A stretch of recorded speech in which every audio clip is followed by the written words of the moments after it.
"You are pathetic," my mother hissed, digging her rings into my bruised arm. At 33, my sister ran me over with her SUV and left me bleeding on cold asphalt. While I fought for my life, my family told everyone I ran away on a European vacation for attention. But tonight, 1 month later, I walked right into their lavish anniversary party.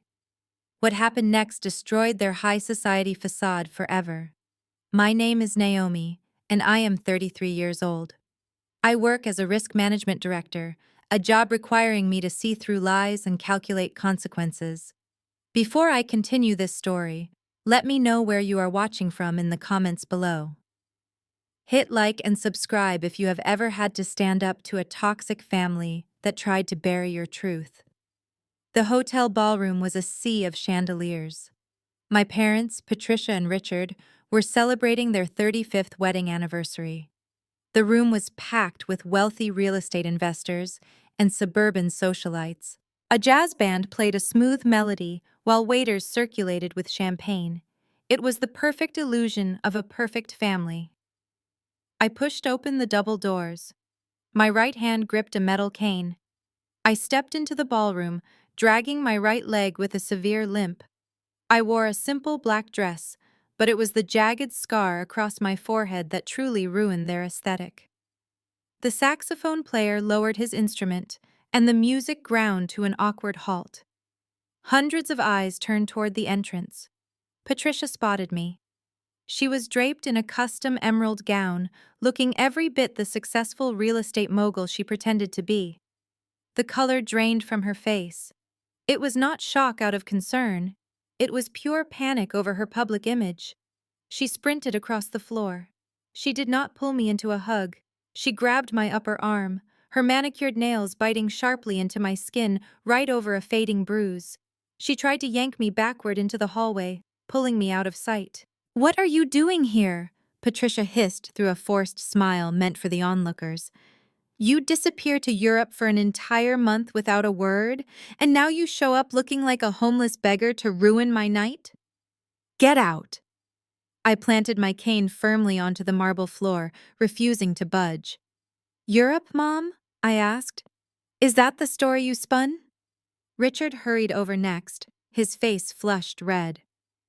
My father positioned his broad shoulders strategically, forming a physical wall between me and the investors seated at the nearest table. He leaned in close, his voice a low rumble. "Naomi, you are embarrassing us. Walk out that door right now before I have security throw you out." "I cannot walk very well right now, Dad," I replied, gesturing to the cane. "But I am sure you can see that." Before he could respond, my younger sister Cassidy pushed her way through the crowd. Cassidy was 30 years old, the undisputed golden child, and a lifestyle influencer who built her entire career on projecting absolute perfection. Her face was a mask of flawless makeup, but her eyes darted nervously. Seeing the whispers starting among the guests, Cassidy instantly activated her victim routine. She placed a hand over her chest and looked at the nearby socialites with wide, tear-filled eyes. "I am so sorry, everyone," Cassidy announced, projecting her voice just enough for the VIP tables to hear. "My sister always does this. She ran away to Italy because she was jealous of my new brand deal, and now she is doing this for sympathy." Patricia tightened her grip on my arm. "You heard your sister," Patricia muttered through clenched teeth. "You are toxic. We told everyone you were soul-searching in Tuscany to cover up how ungrateful you are, and you dare to walk in here limping on a fake cane to stage a scene? You are sick." I looked at my mother's angry face. I looked at my father, shifting his weight to block a politician from seeing the scar on my head. I looked at Cassidy furiously dabbing at fake tears. They were a unified front of absolute delusion. "A fake cane," I repeated, letting the words hang in the tense air. "You think I bought a medical cane and carved a scar into my own forehead just to interrupt your champagne toast?" "Yes," Richard snapped, his eyes darting frantically toward his business partners. "Because you are deeply unwell. You have always been jealous of Cassidy. I will not let you destroy this anniversary party. We are celebrating 35 years of building a legacy, and you are acting like a child." Cassidy stepped closer, her voice dripping with condescending pity. "Naomi, please. We can get you help. There are facilities for people who act out like this. Just go home, and we can talk about your mental health tomorrow." The sheer audacity of her words was breathtaking. My own sister, the woman who had driven her SUV over my leg and sped off into the darkness, was offering to check me into a psychiatric ward. She was playing the compassionate sibling, while my blood was probably still dried on the undercarriage of her vehicle. Patricia tried one more time to shove me toward the door. "Walk," my mother ordered, dropping the fake smile as her panic escalated. "If you do not leave right now, I will disown you." I stayed. I simply stared at them, absorbing the full extent of their narcissism. For my entire life, I had been the scapegoat, constantly belittled in favor of Cassidy's charm. They were willing to conceal my broken body from their wealthy friends. "I am not going anywhere," I finally said, "and I highly doubt you want to call security, Dad, because they will call the police. Police are the last people you want here." I pulled my arm out of my mother's grasp with a violent jerk. Patricia stumbled back, her emerald gown swishing against the polished marble floor. She stared at her empty hands, genuinely shocked that her favorite tactic of physical intimidation had failed. I did not give her a chance to recover. Adjusting my grip on the heavy metal cane, I turned my back on my parents and my sister. Every step sent a fresh wave of agony up my shattered leg, but I forced myself to walk straight toward the center of the glittering ballroom. The guests parted like the Red Sea. Wealthy socialites, real estate developers, and local politicians backed away, their eyes glued to my pronounced limp and the jagged red scar on my forehead.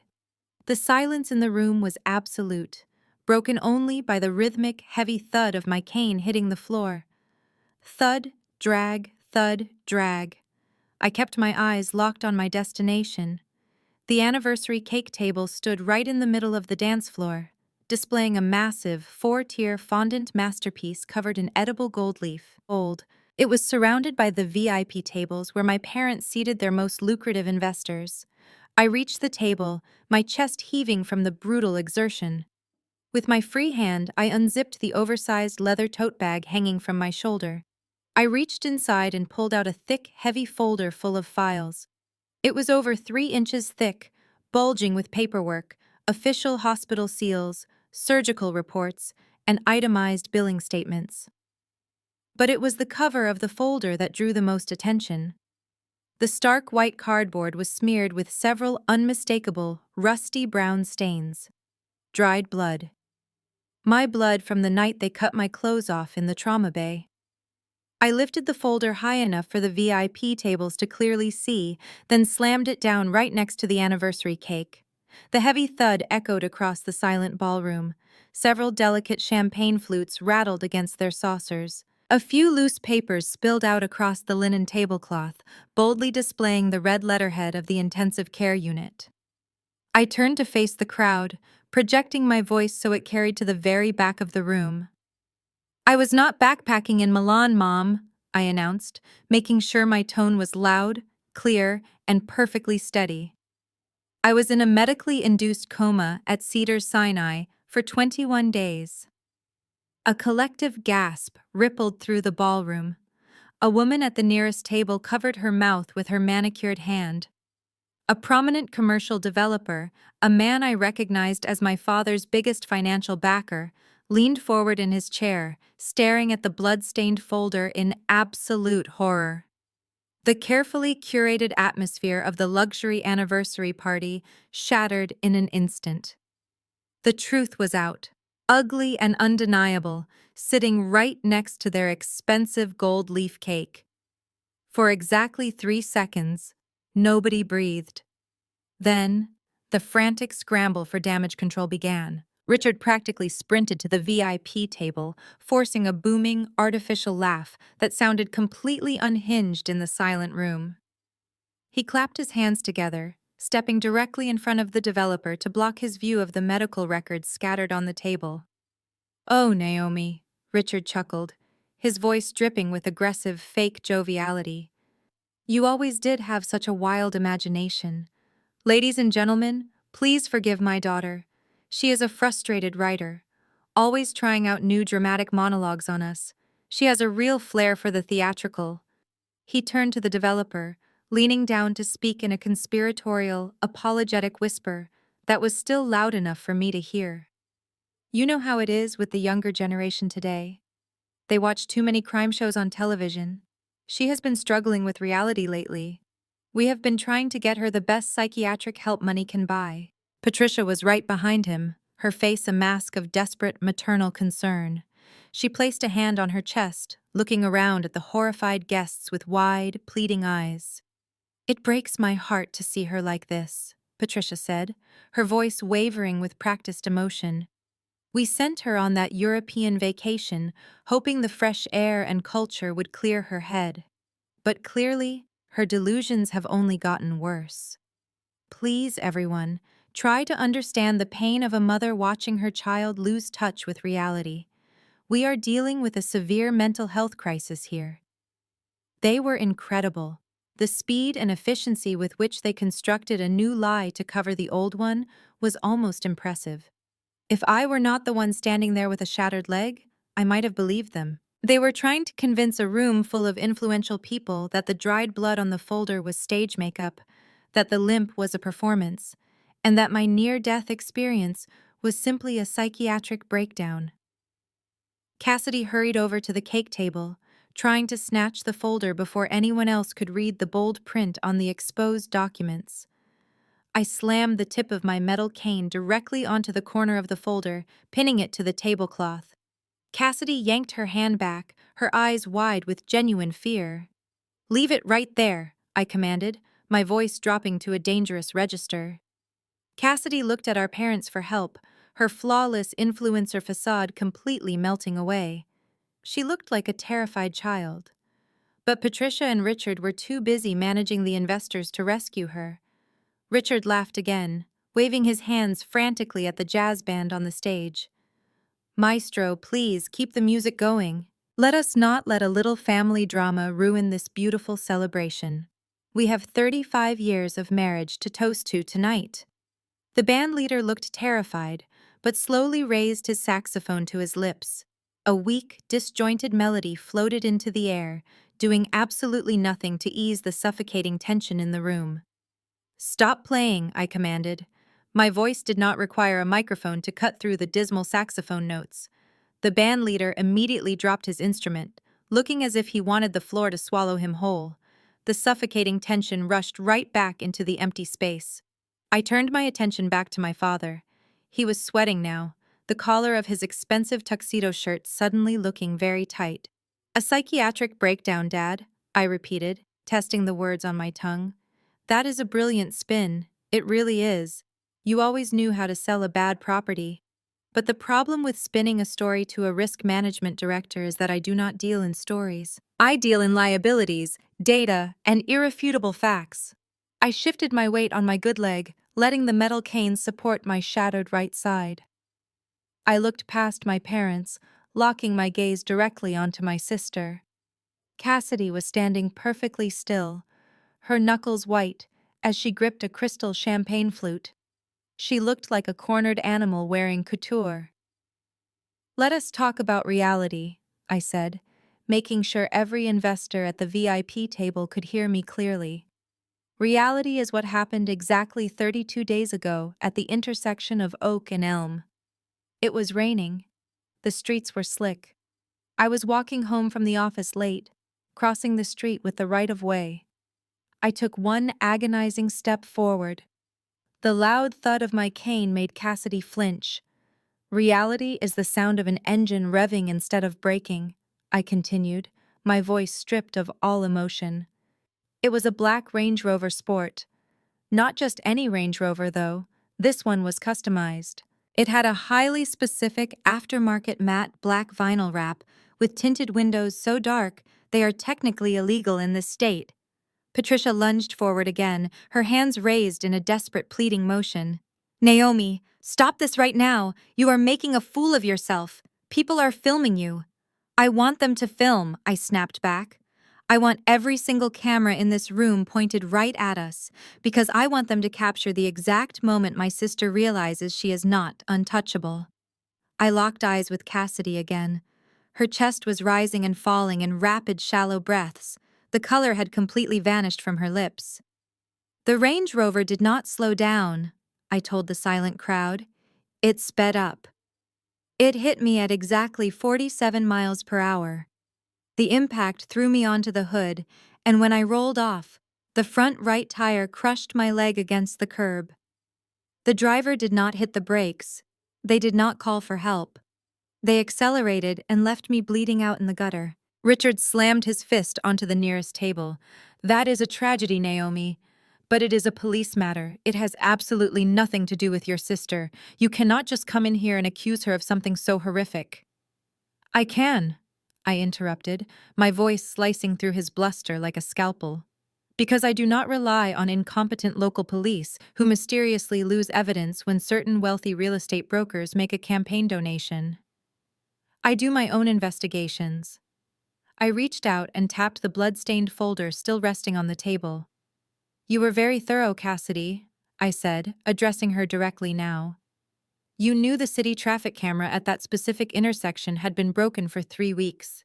You probably noticed it on your daily coffee runs.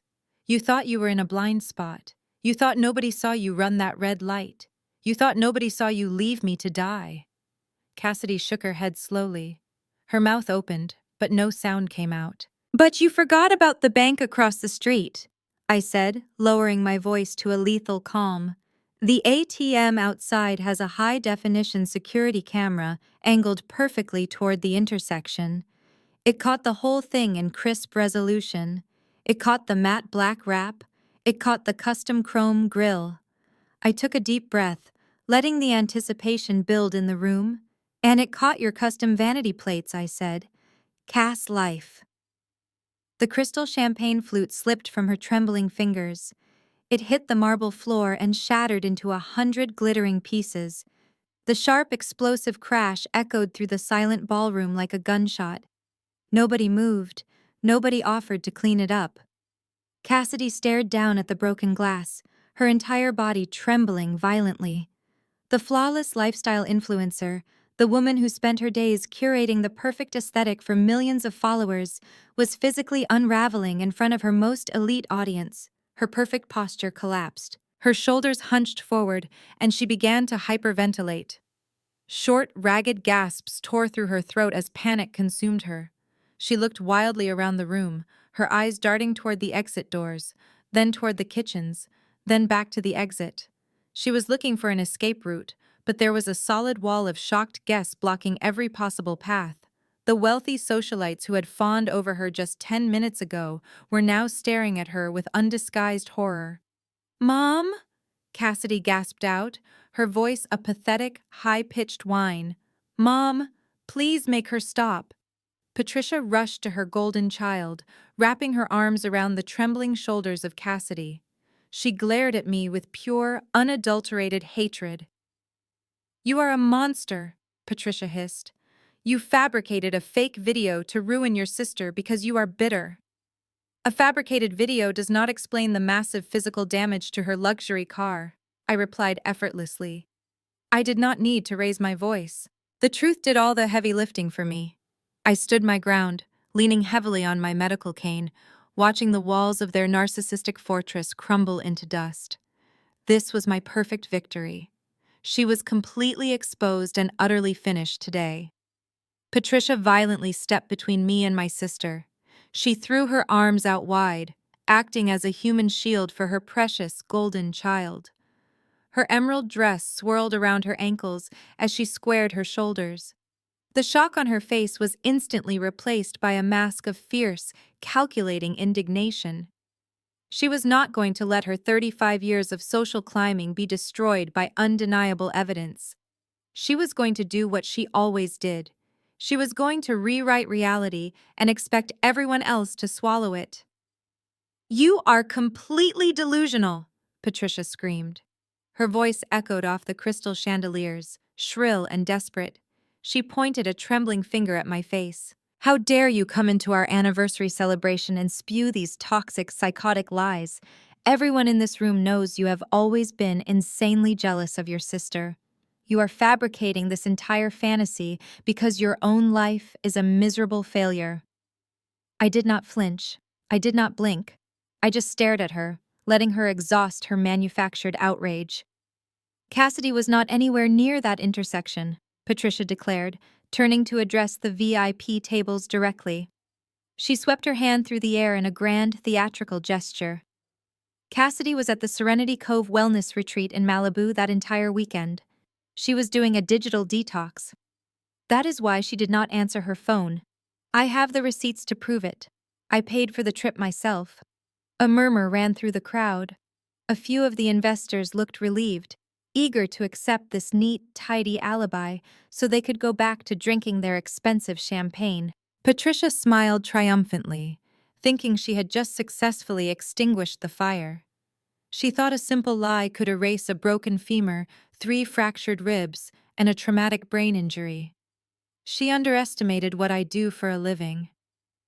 I reached into my leather tote bag and pulled out a stapled stack of financial documents. I did not just bring medical records tonight.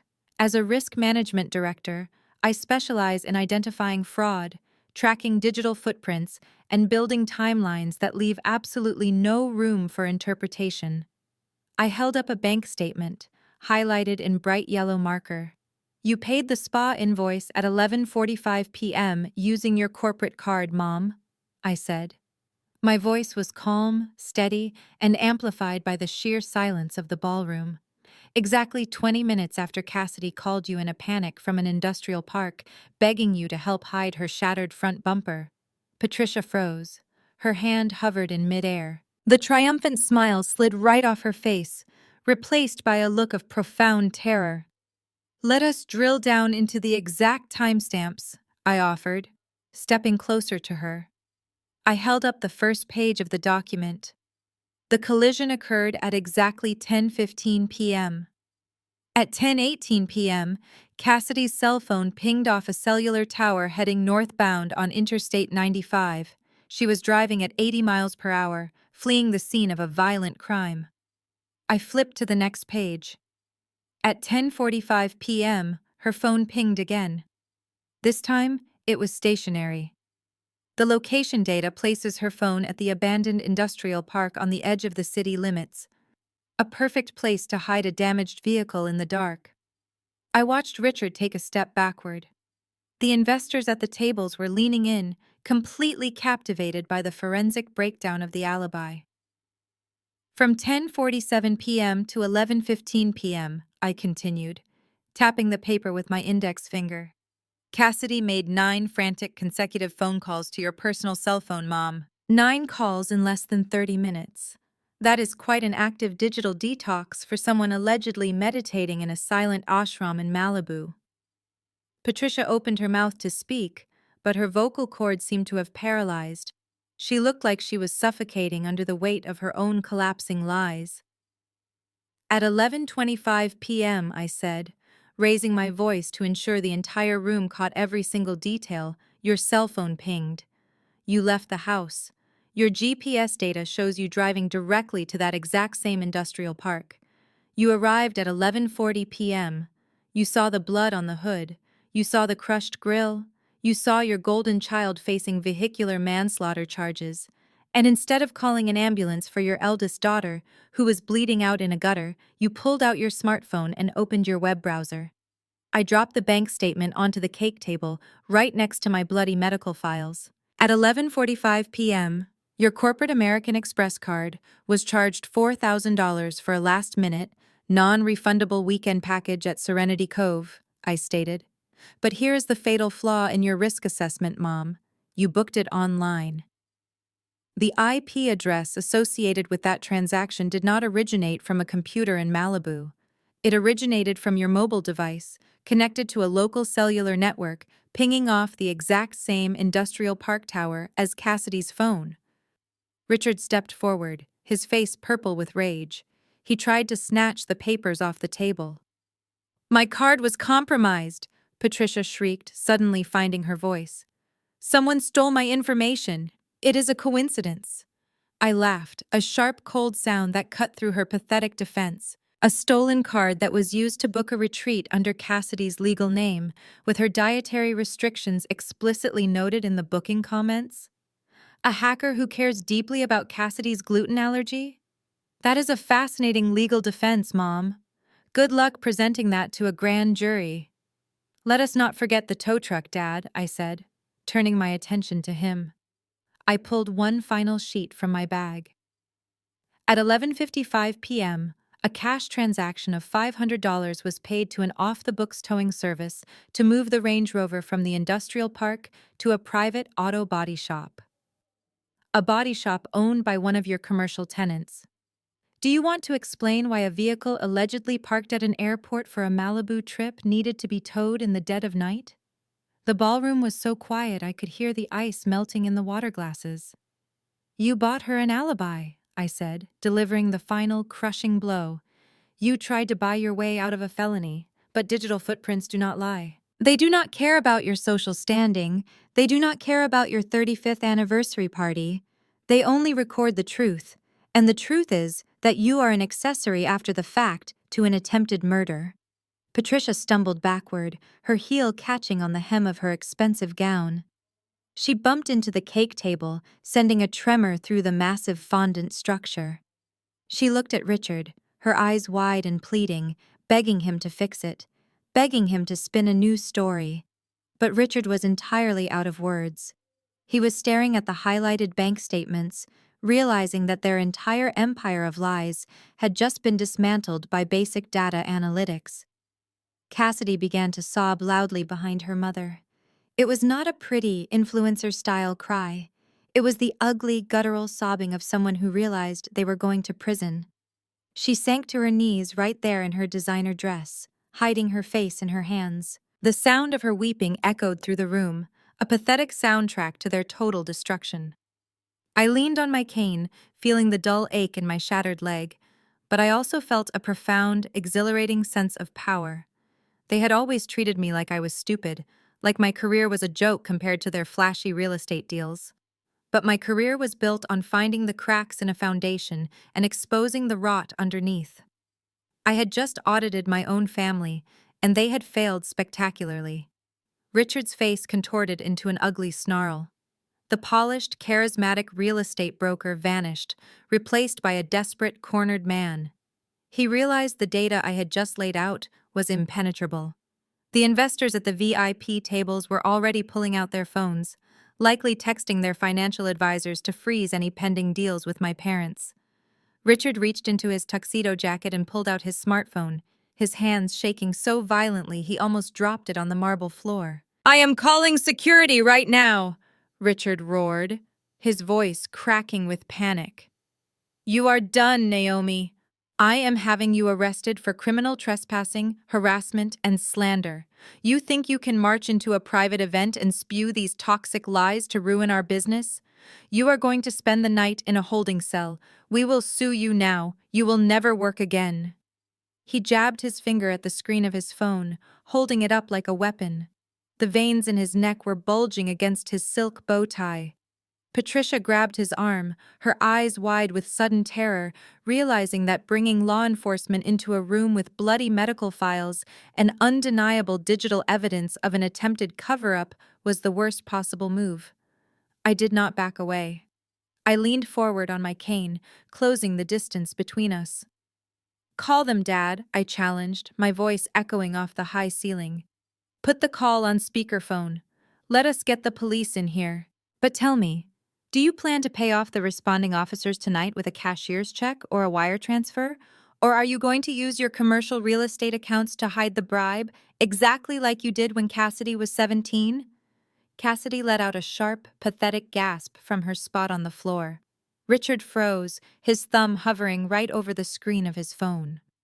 "Are you going to pay off the police like you did when Cassidy crashed her convertible into the neighbor's brick garage dead drunk?" I asked, throwing the words like daggers into the dead silence of the ballroom. "You remember that night, do you not?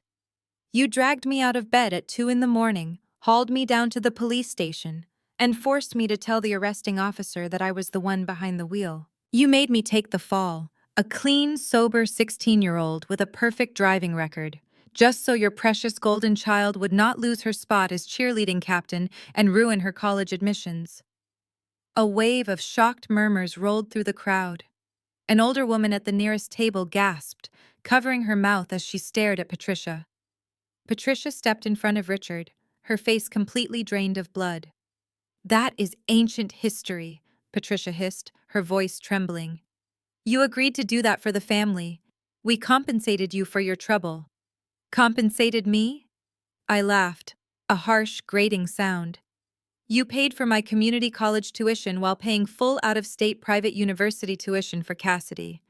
You called it a fair trade. Just like you called it a fair trade when you paid the university dean to bury the academic fraud investigation when Cassidy was caught buying her final exams during her senior year. You have spent 3 decades buying your way out of every single mess she created. You built a fortress of lies around her to protect your own image, and you used me as the mortar." Richard shoved his phone back into his pocket. The threat of calling security had completely evaporated. He realized that opening the door to the authorities would bring down an avalanche of investigations they could not survive. "You have always been difficult," Richard spat, trying to salvage a shred of authority. "You have always held on to petty grudges. We gave you a roof over your head. We gave you a life." "You gave me a role to play," I corrected him instantly. "You assigned me the role of the failure so you could cast Cassidy as the star. But your star is currently sobbing on the floor in a designer gown because her plot to silence me was as sloppy and incompetent as every other choice she makes in her life. You have covered for her shoplifting. You have covered for her drunk driving. You have covered for her academic fraud. You have enabled her every single day of her life. But you cannot cover for an attempted murder, Dad. Not even with your impressive real estate portfolio." Every word I spoke landed like a physical blow against my parents. The wealthy guests who had spent the evening drinking top-shelf liquor on my father's dime were now visibly recoiling. The political donor seated next to the extravagant cake table subtly pushed his chair back, distancing himself from the imploding family dynamic. I could see the panic in my father's eyes as he watched his social and financial empire begin to crack under the weight of his own terrible choices. "Do not try to act like you are the victim here," I continued, my voice steady and unyielding. "You taught Cassidy that actions do not have consequences as long as you have enough money in the bank. You taught her that she could break any rule, destroy any property, and ruin any life, and you would simply swoop in with your checkbook to sweep the debris under the rug. You created this monster, Mom and Dad. You watered her narcissism every single day until it grew large enough to run me down in an intersection." Richard took a step toward me, his hands clenching into fists at his sides. For a terrifying second, I thought he might actually strike me right there in front of his wealthy peers. His face was a mask of pure rage, stripped of the charming veneer he used to secure multi-million-dollar listings. Richard's face contorted into a mask of pure, unadulterated fury. The polished facade he had maintained for 35 years of marriage and business deals completely shattered.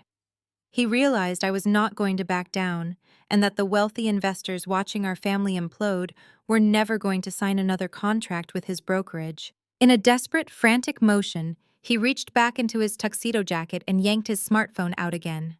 His fingers were trembling so violently that he nearly dropped the expensive device onto the marble floor.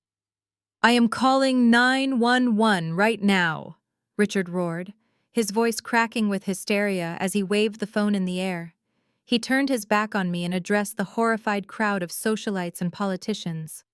"Look at her. She is a trespassing lunatic. My daughter has completely lost her grip on reality, and she is a danger to everyone in this room. I want her arrested for extortion and criminal harassment."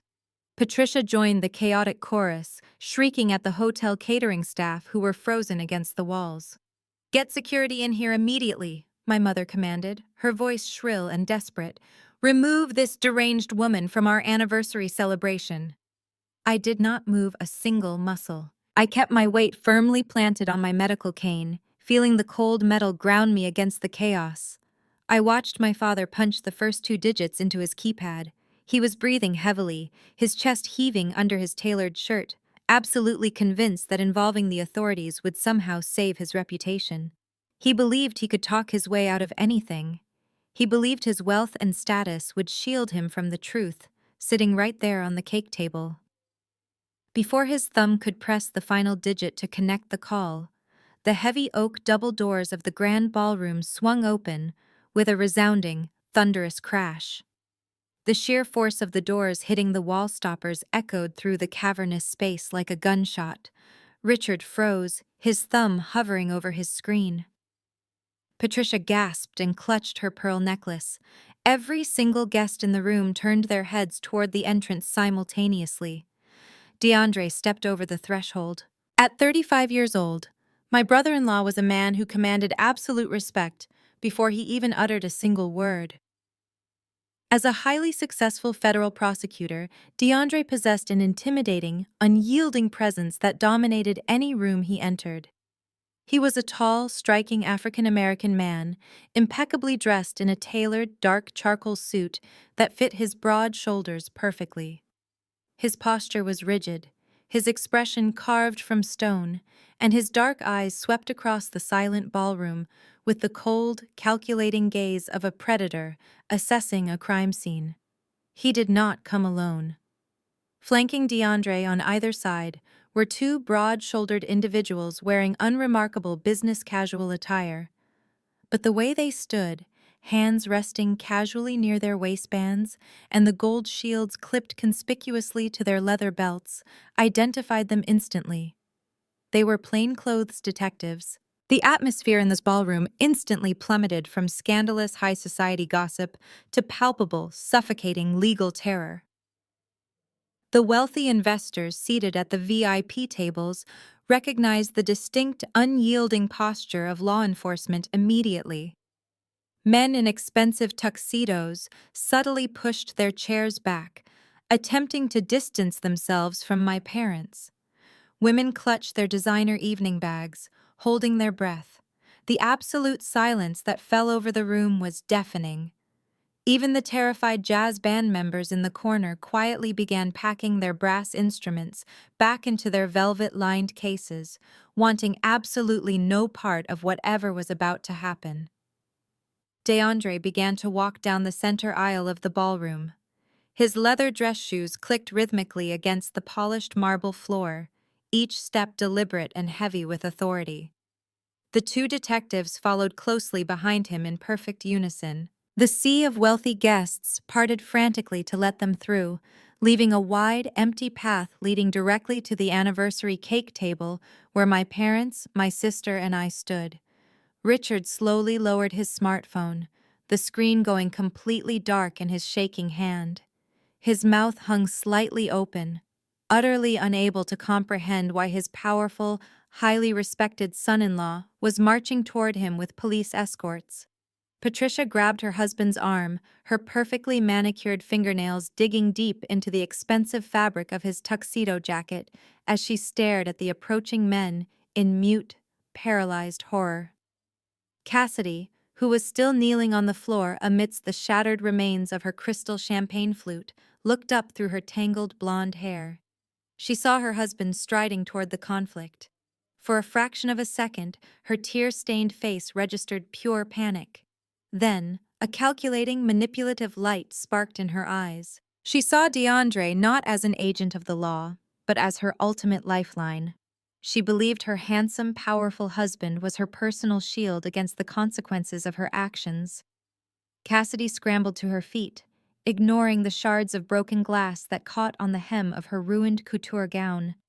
She launched herself forward, sprinting awkwardly across the open space toward DeAndre. "DeAndre, thank God you are here," Cassidy wailed, unleashing a fresh, hysterical torrent of fake tears. Her voice echoed with practiced, desperate vulnerability. She threw her arms out wide and lunged at his chest, attempting to bury her face against his tailored suit jacket. "Protect me, please," Cassidy sobbed loudly, ensuring every guest in the room could hear her performance. My sister has completely lost her mind. She broke into the party and she is attacking us. She brought fake, bloody medical files to ruin our parents' anniversary. She is threatening to destroy our family. You have to arrest her, DeAndre. She is dangerous and she is trying to frame me for something terrible. Please, baby, make her go away immediately. She clung desperately to his lapels, weeping theatrically into his silk tie. DeAndre did not wrap his arms around his wife. He stood completely rigid, a towering monolith of authority amidst the wreckage of my parents' anniversary party. The desperate, weeping woman clinging to his custom-tailored suit elicited absolutely no sympathy from him. Instead, a look of profound, chilling disgust washed over his features. He raised his hands. He did not comfort her. With slow, deliberate precision, DeAndre peeled Cassidy's manicured fingers off his lapels. He pried her grip away, holding her wrists for a fraction of a second before dropping her arms as if her very touch was toxic. Then he took a wide, calculated step backward, establishing a harsh physical boundary between the federal prosecutor and the criminal suspect. Cassidy stumbled forward slightly, her balance completely thrown off by the sudden rejection. Her fake sobs hitched in her throat. She looked up at her husband, her tear-streaked face twisting into a mask of genuine, unadulterated confusion. In all their years together, DeAndre had been her protector, her ultimate status symbol, the man who elevated her lifestyle influencer brand into the realm of true power and legitimacy. She expected him to demand my removal. She expected him to order the detectives to arrest me. She expected wrong. "She is not lying, Cassidy," DeAndre commanded. His voice boomed across the silent ballroom, echoing off the gilded ceiling and commanding the absolute attention of every single politician, real estate developer, and socialite in the room. He spoke with the exact, measured cadence he used when delivering a closing argument to a jury. Cassidy shook her head frantically, her blonde hair whipping across her face. "DeAndre, no, you do not understand. Naomi is making all of this up to ruin us. She hates me." "Stop talking," DeAndre ordered, his tone cracking like a whip. "Do not insult my intelligence by continuing this pathetic performance. I know exactly what you did 32 nights ago. I was the one who noticed the new front bumper on the matte black Range Rover." Patricia gasped loudly from her spot next to the cake table. Richard grabbed the edge of a chair, his knuckles turning stark white as he struggled to remain standing. They had believed their midnight cover-up was flawless. They had paid an off-the-books mechanic thousands of dollars in cash to replace the crushed grille and scrub the hood. They thought they had erased all the evidence. They had forgotten that DeAndre possessed the sharpest legal mind in the city and an eye for the smallest inconsistencies. "It is my secondary vehicle," DeAndre continued, taking another step toward his trembling wife. "You borrowed it that night because your sports car was in the shop. You thought I would not notice a slight difference in the aftermarket paint matching on the front fascia. You thought I would not question a sudden, unexplained repair bill. You were incredibly foolish." Cassidy wrapped her arms around her own stomach, shrinking under the sheer force of his righteous anger. "I had my federal forensics team impound the SUV yesterday morning from the country club parking lot," DeAndre revealed to the terrified crowd. "You thought you were playing tennis, but my team was putting your vehicle on a hydraulic lift. They dismantled the undercarriage. They ran chemical tests. They found what your cheap, back-alley mechanic missed." He pointed a long, accusatory finger directly at Cassidy's chest. "They found Naomi's blood baked into the heat shield," DeAndre declared, his voice ringing with absolute certainty. "They found microscopic fibers from her beige trench coat wedged deep inside the suspension coil. They found human tissue embedded in the tire tread. The physical evidence is conclusive, documented, and currently sitting in a secure evidence locker downtown." The devastation that swept over Patricia and Richard was instantaneous and absolute. I watched my parents literally crumble. Patricia's knees gave out. She slumped against the anniversary cake table, her elbow knocking a tier of the golden fondant masterpiece sideways. She did not even notice the cake sliding toward the floor. Her eyes were locked onto DeAndre, the perfect, successful son-in-law she had paraded around the country club for years. He was the man who validated their high society status. Now, he was the executioner standing over their golden child. Richard looked like he was having a heart attack. His mouth opened and closed, gasping for air that seemingly would not reach his lungs. He had spent his entire adult life buying his way out of problems. He knew how to bribe local cops. He knew how to silence small-town journalists. But he could not bribe a federal prosecutor. He could not silence a forensic laboratory. The realization that his money was entirely useless against DeAndre's integrity hit him with the force of a freight train. "DeAndre, please," Richard begged, his voice a hoarse, pathetic wheeze. He took a stumbling step forward, holding his hands up in surrender. "We are family. You married into this family. You cannot do this to us. We can handle this privately. We can settle this without the courts." DeAndre turned his piercing gaze onto my father. The disgust in his eyes deepened. "We are not family, Richard. I married a woman I thought was shallow but harmless. I did not realize I married a violent sociopath, nor did I realize I tied myself to people willing to cover up an attempted murder to save their country club memberships." He gestured to the two plainclothes detectives standing silently behind him. They had already moved into a tactical flanking position, cutting off any potential escape route toward the service elevators. "I am an officer of the court," DeAndre stated, addressing my parents and the entire room of silent, horrified investors. "I swore an oath to uphold the law." The moment the forensics team handed me the preliminary report on the undercarriage of that vehicle, I recused myself from the case and handed the file directly to the district attorney's major crimes division. I provided them with everything: the vehicle, the timeline, and the GPS tracking data from the vehicle's onboard computer. Cassidy let out a guttural, wailing scream. It was the sound of a spoiled, entitled woman realizing that her actions finally carried permanent, devastating consequences. She fell to her knees on the marble floor, grasping desperately at the hem of DeAndre's trousers. "I did not mean to!" Cassidy shrieked, tears pouring down her face and ruining her expensive makeup. I panicked. It was an accident. I was scared. You have to believe me. You have to save me." DeAndre looked down at her, completely unmoved by her theatrical display of remorse. "You accelerated, Cassidy," he said coldly. "The black box data in the SUV recorded your exact speed and pedal pressure. You did not tap the brakes. You pressed the accelerator to the floorboard when you saw your sister in the crosswalk. You did not panic. You made a conscious, deliberate choice to run her over." The finality of his words hung heavy in the ballroom. The wealthy guests who had spent the evening toasting to my parents' success were now aggressively backing away from the scene.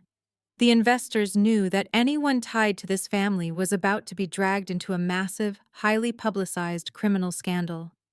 Patricia buried her face in her hands, sobbing uncontrollably as her social empire evaporated in real time. Richard stared blankly at the floor, a completely broken man. DeAndre had not just brought the police to the party, he brought absolute, uncompromising justice. DeAndre stepped aside, yielding the floor to the two plainclothes detectives. They moved with synchronized efficiency. One detective unclipped heavy steel handcuffs from his leather belt. The metallic clink resonated over my sister's frantic sobbing. Cassidy shrank back against the base of the cake table. Her hands scrambled over the marble floor, slipping on the spilled champagne.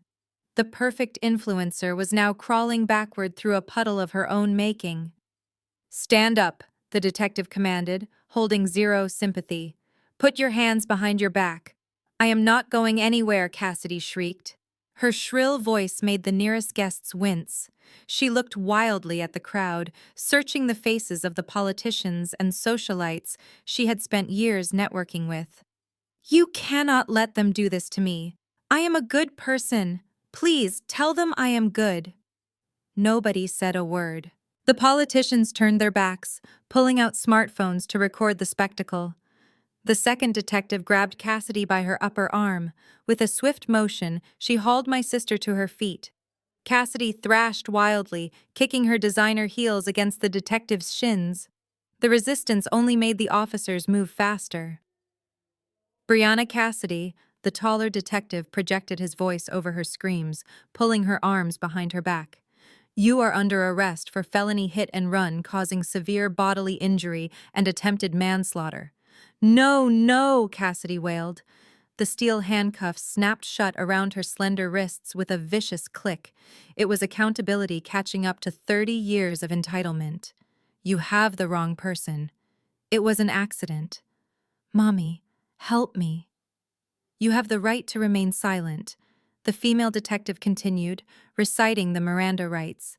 Anything you say can and will be used against you in a court of law. The sight of the golden child restrained in cold steel ignited the powder keg.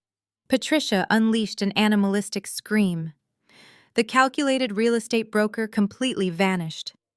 My mother threw herself across the dance floor. She lunged directly at the female detective, her hands curled into claws as she tried to rip the officer away from Cassidy. "Get your filthy hands off my daughter!" Patricia shrieked.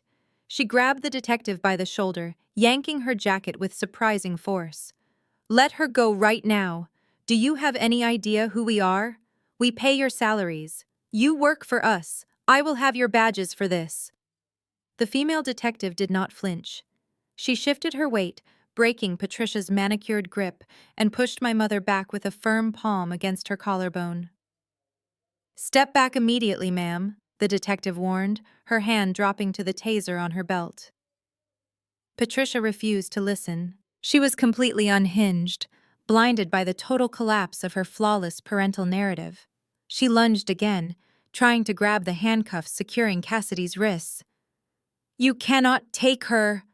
Patricia sobbed, her styled hair falling into her face. "She is an influencer. She has brand deals. You are ruining her life. She is innocent." DeAndre stepped directly into Patricia's path.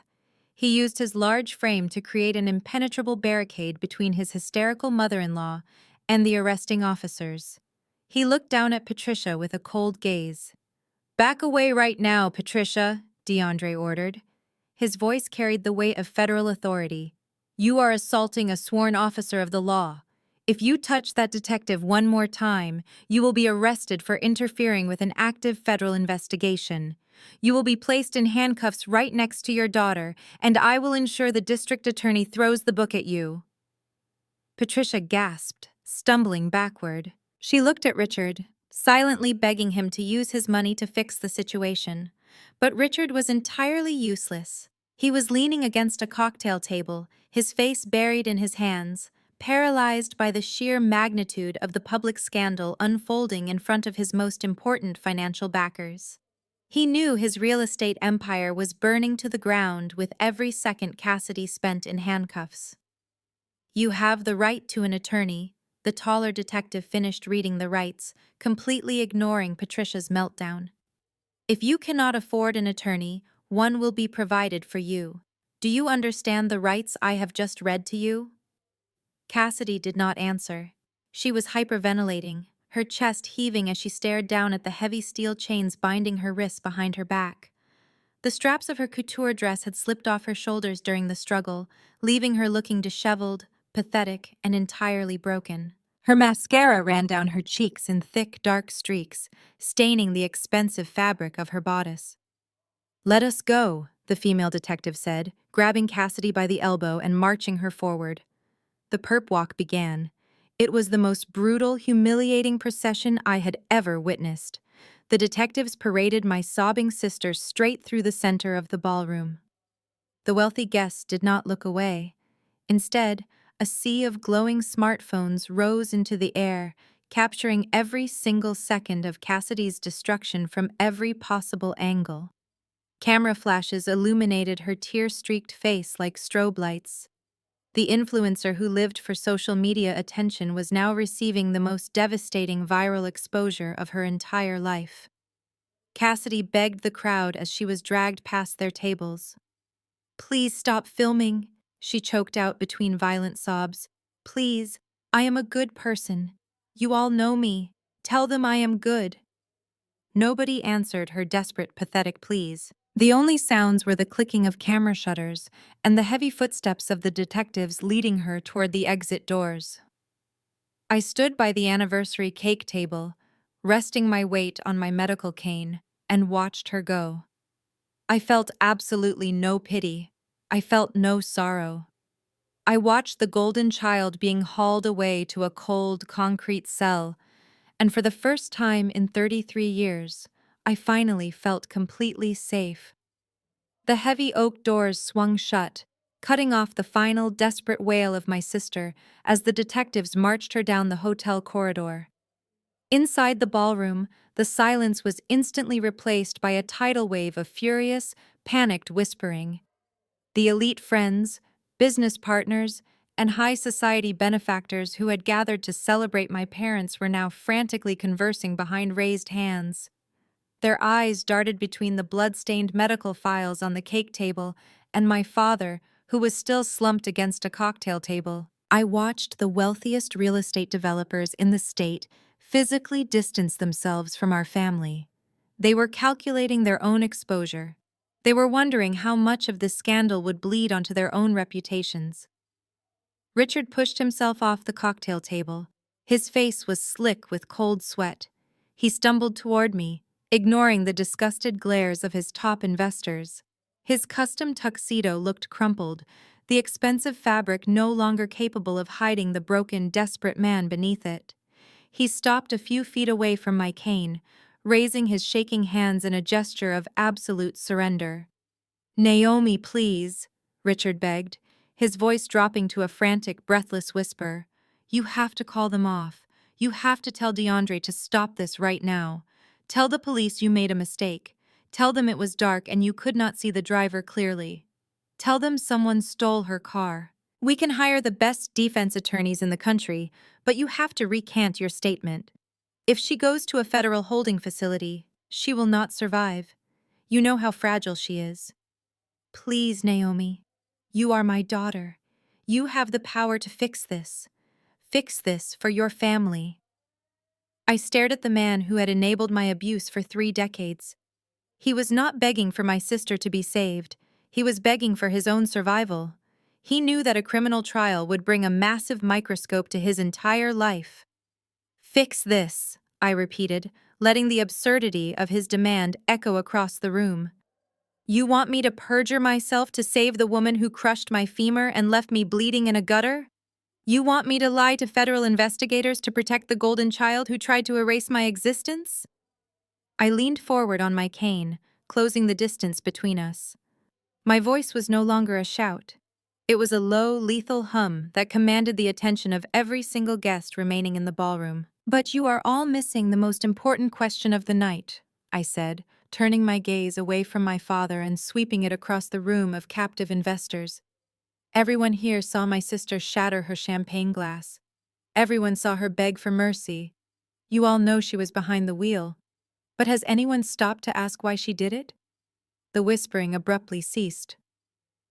The room was paralyzed by the implications of my words. Why would a wealthy, successful lifestyle influencer with millions of followers and a picture-perfect marriage suddenly decide to commit vehicular homicide on a rainy Tuesday night? I asked the crowd. She had no prior violent criminal record. She had no history of physical altercations with me. We barely spoke. So what could possibly motivate a woman who spends her days curating aesthetic brunch photos to press the accelerator to the floorboard and aim a 2-ton sport utility vehicle directly at her older sister?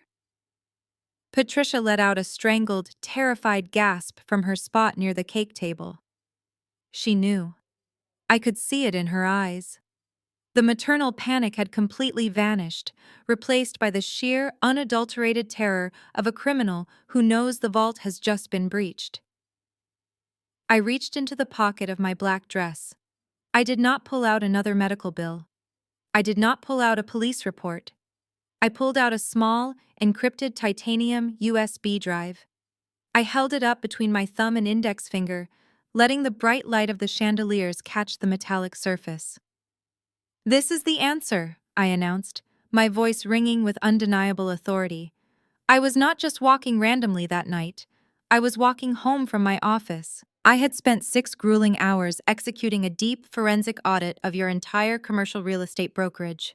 Richard gasped, clutching his chest as if he had just been physically struck. As a director of risk management, I know exactly where to look when the numbers stop making sense, I continued, stepping closer to my father. And your numbers have not made sense in a very long time, Dad. I noticed the discrepancies when I reviewed the quarterly tax filings you asked me to look over last month. You thought I would just glance at the summaries and sign off. You thought I was just the obedient, overlooked scapegoat who would rubber stamp your paperwork to finally earn a crumb of your approval. I kept the USB drive raised high for the investors to see. I dug into the hidden ledgers. I bypassed your encrypted corporate firewalls. I tracked the offshore wire transfers, the phantom shell companies, and the falsified property appraisals you have been using to inflate your portfolios. I found the dual accounting software you installed to hide your massive, hemorrhaging losses from your own shareholders. DeAndre stepped forward, his eyes locked onto the small titanium drive in my hand.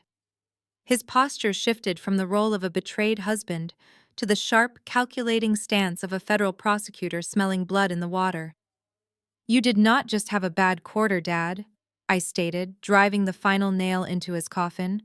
Your real estate empire is a massive, hollow illusion. You are running a sophisticated, multi-million-dollar Ponzi scheme, and Cassidy knew everything. That is exactly why your beloved golden child tried to execute me in the cold street. The absolute silence in the ballroom felt heavy. The elite guests stared at me with wide, terrified eyes. I held the titanium drive higher, ensuring every investor understood their money was gone. Let us talk about breach of fiduciary duty, I said. For 2 years, this real estate brokerage has been bankrupt. You have not closed a legitimate deal since the market shifted. Instead, you secure new capital from closest friends in this room, immediately using it to pay interest on defaulting commercial mortgages. That is wire fraud. You commingled corporate funds with personal accounts to keep up appearances.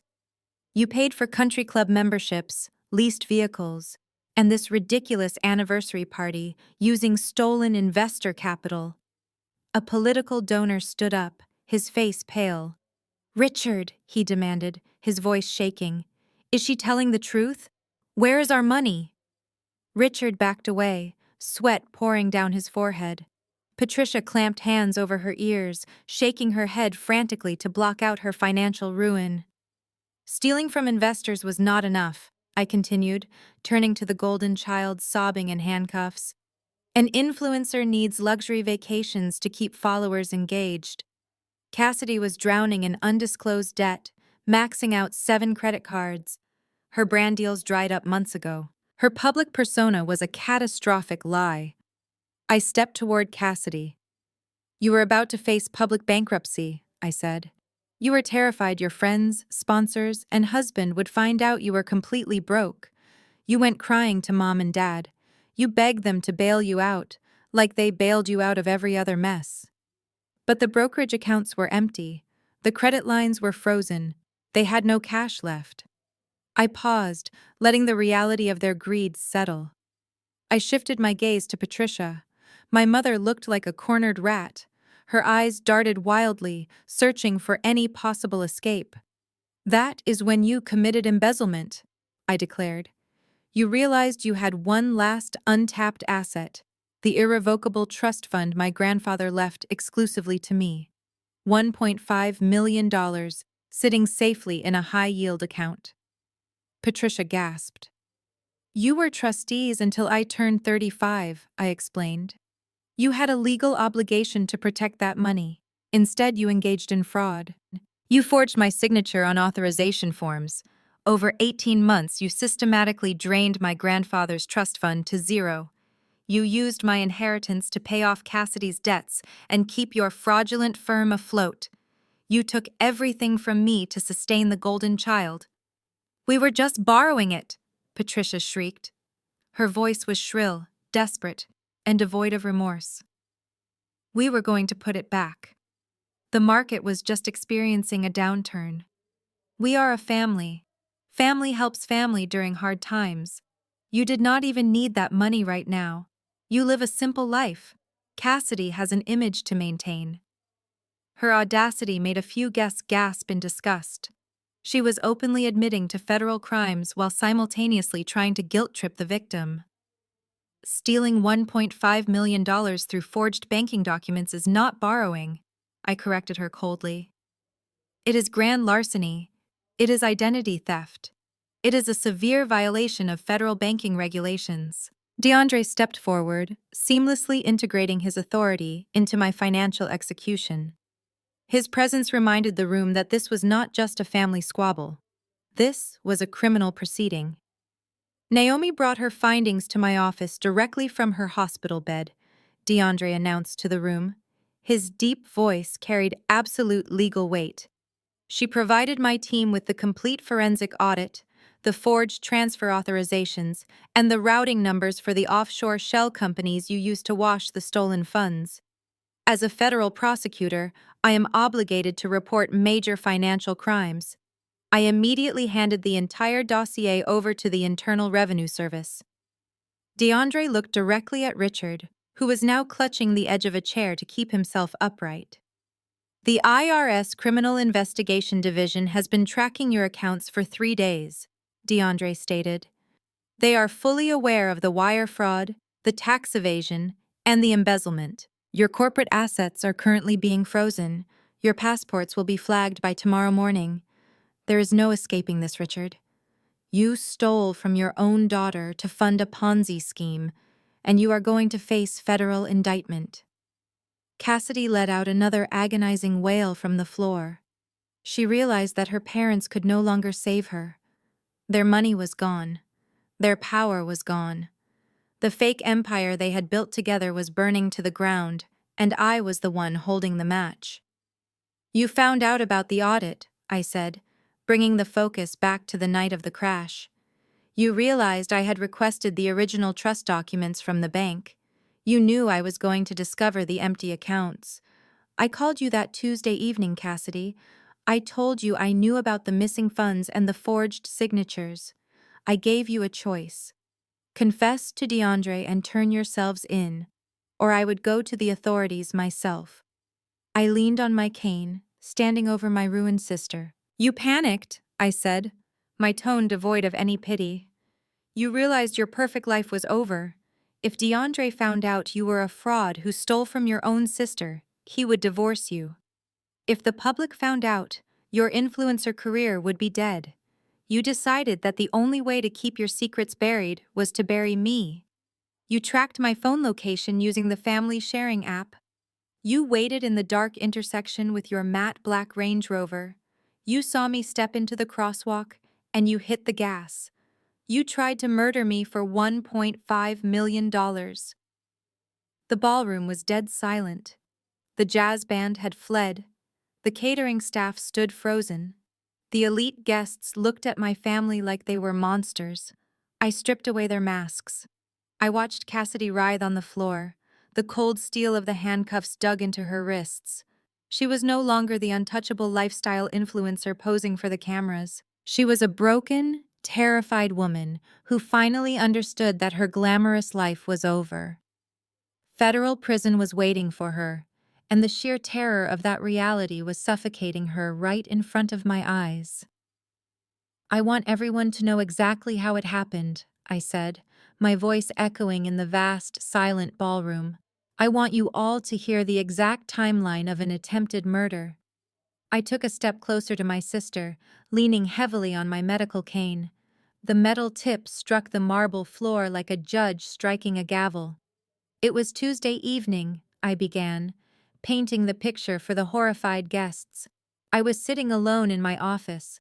The financial audit was complete. I had the forged signatures, the offshore routing numbers, and the undeniable proof that my trust fund had been drained to pay for your lavish lifestyle. I picked up my phone and called you at exactly 8:15. You answered immediately, probably thinking I was calling to congratulate you on some new fake brand deal. Cassidy let out a choked sob, shaking her head as if she could physically dislodge the memory from her brain. But I did not congratulate you, I continued coldly. I laid out the facts. I told you I knew about the $1.5 million. I told you I knew you and our parents had stolen my grandfather's money to fund your endless shopping sprees and cover up the bankruptcy of their brokerage. I heard the panic in your voice. You tried to deny it at first. You tried to play the victim, crying and saying you did not understand financial documents. But I cut you off. I told you the data was irrefutable. I looked over at DeAndre. He stood tall and unmoving, his jaw clenched as he listened to the meticulous breakdown of his wife's betrayal. I gave you an ultimatum, I said, turning my attention back to Cassidy.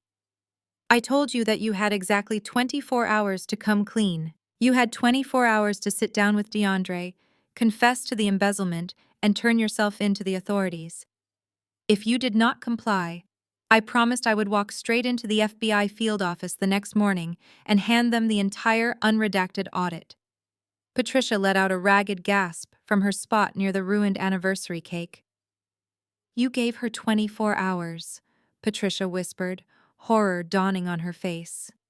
Yes, I replied, my gaze fixed firmly on my sister. I gave her a chance to do the right thing. But doing the right thing has never been part of your brand, Cassidy. I walked the audience through her next moves. You hung up the phone. You were terrified. You knew DeAndre is a man of absolute principle. A federal prosecutor does not stay married to a felon who steals from her own family.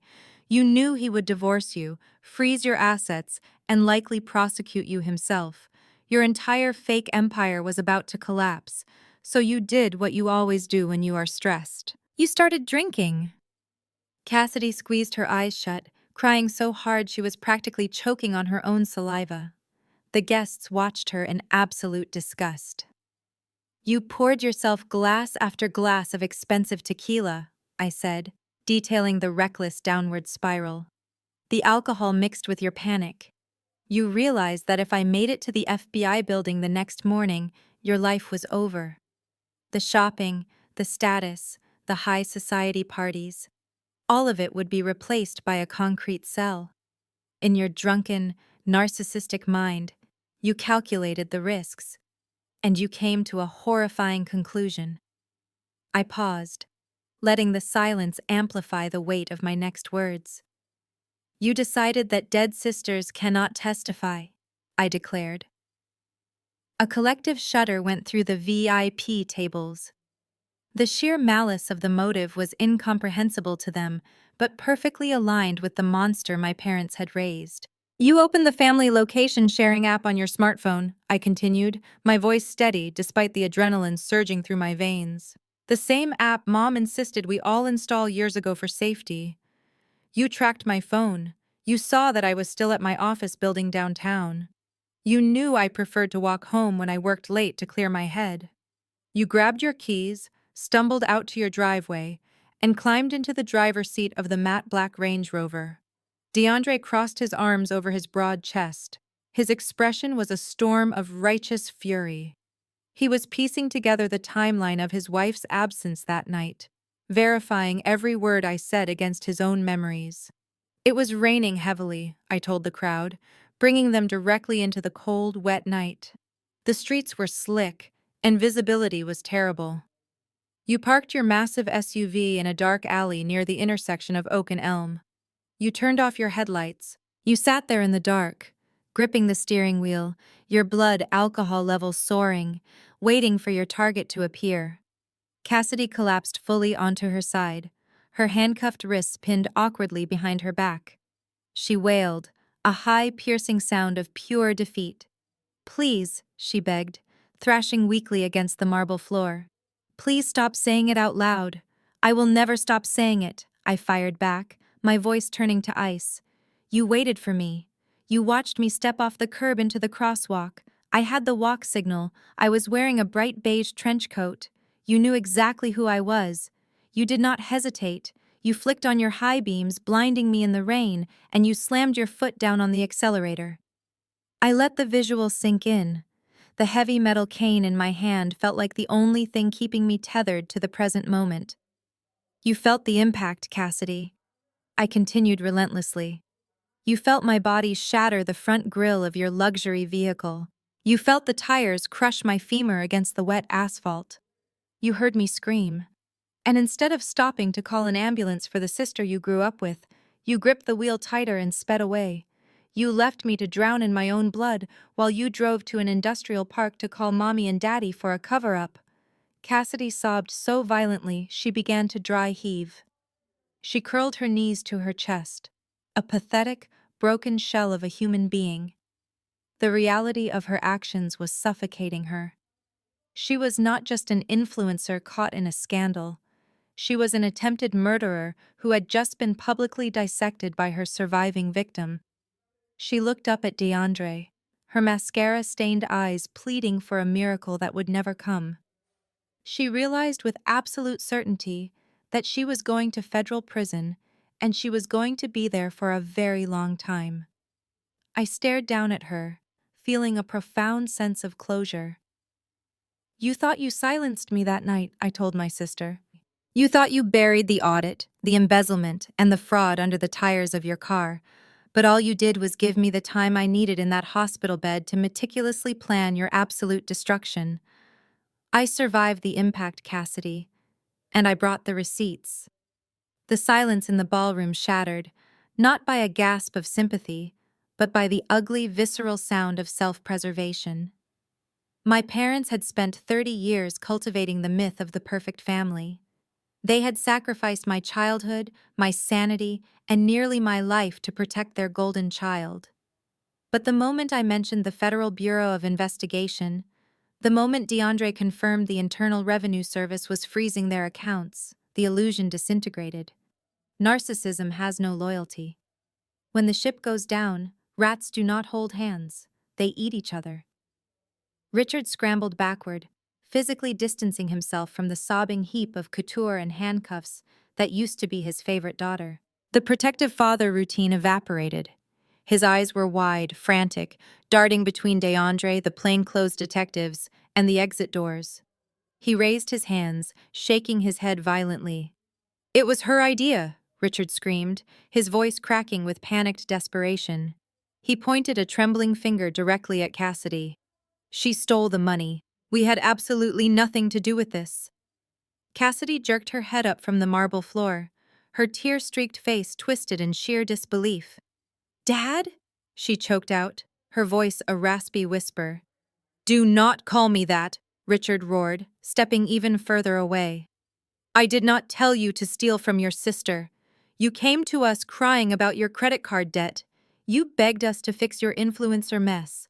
We did not know you forged those bank transfers until it was too late, and we certainly did not tell you to get in a car and run her over." Patricia was right beside him, her maternal instincts dissolving into pure, unadulterated cowardice. She looked at the federal prosecutor standing next to the detectives and realized she was staring down the barrel of a federal indictment. She looked down at Cassidy with absolute revulsion, as if she were a stranger who had just wandered off the street.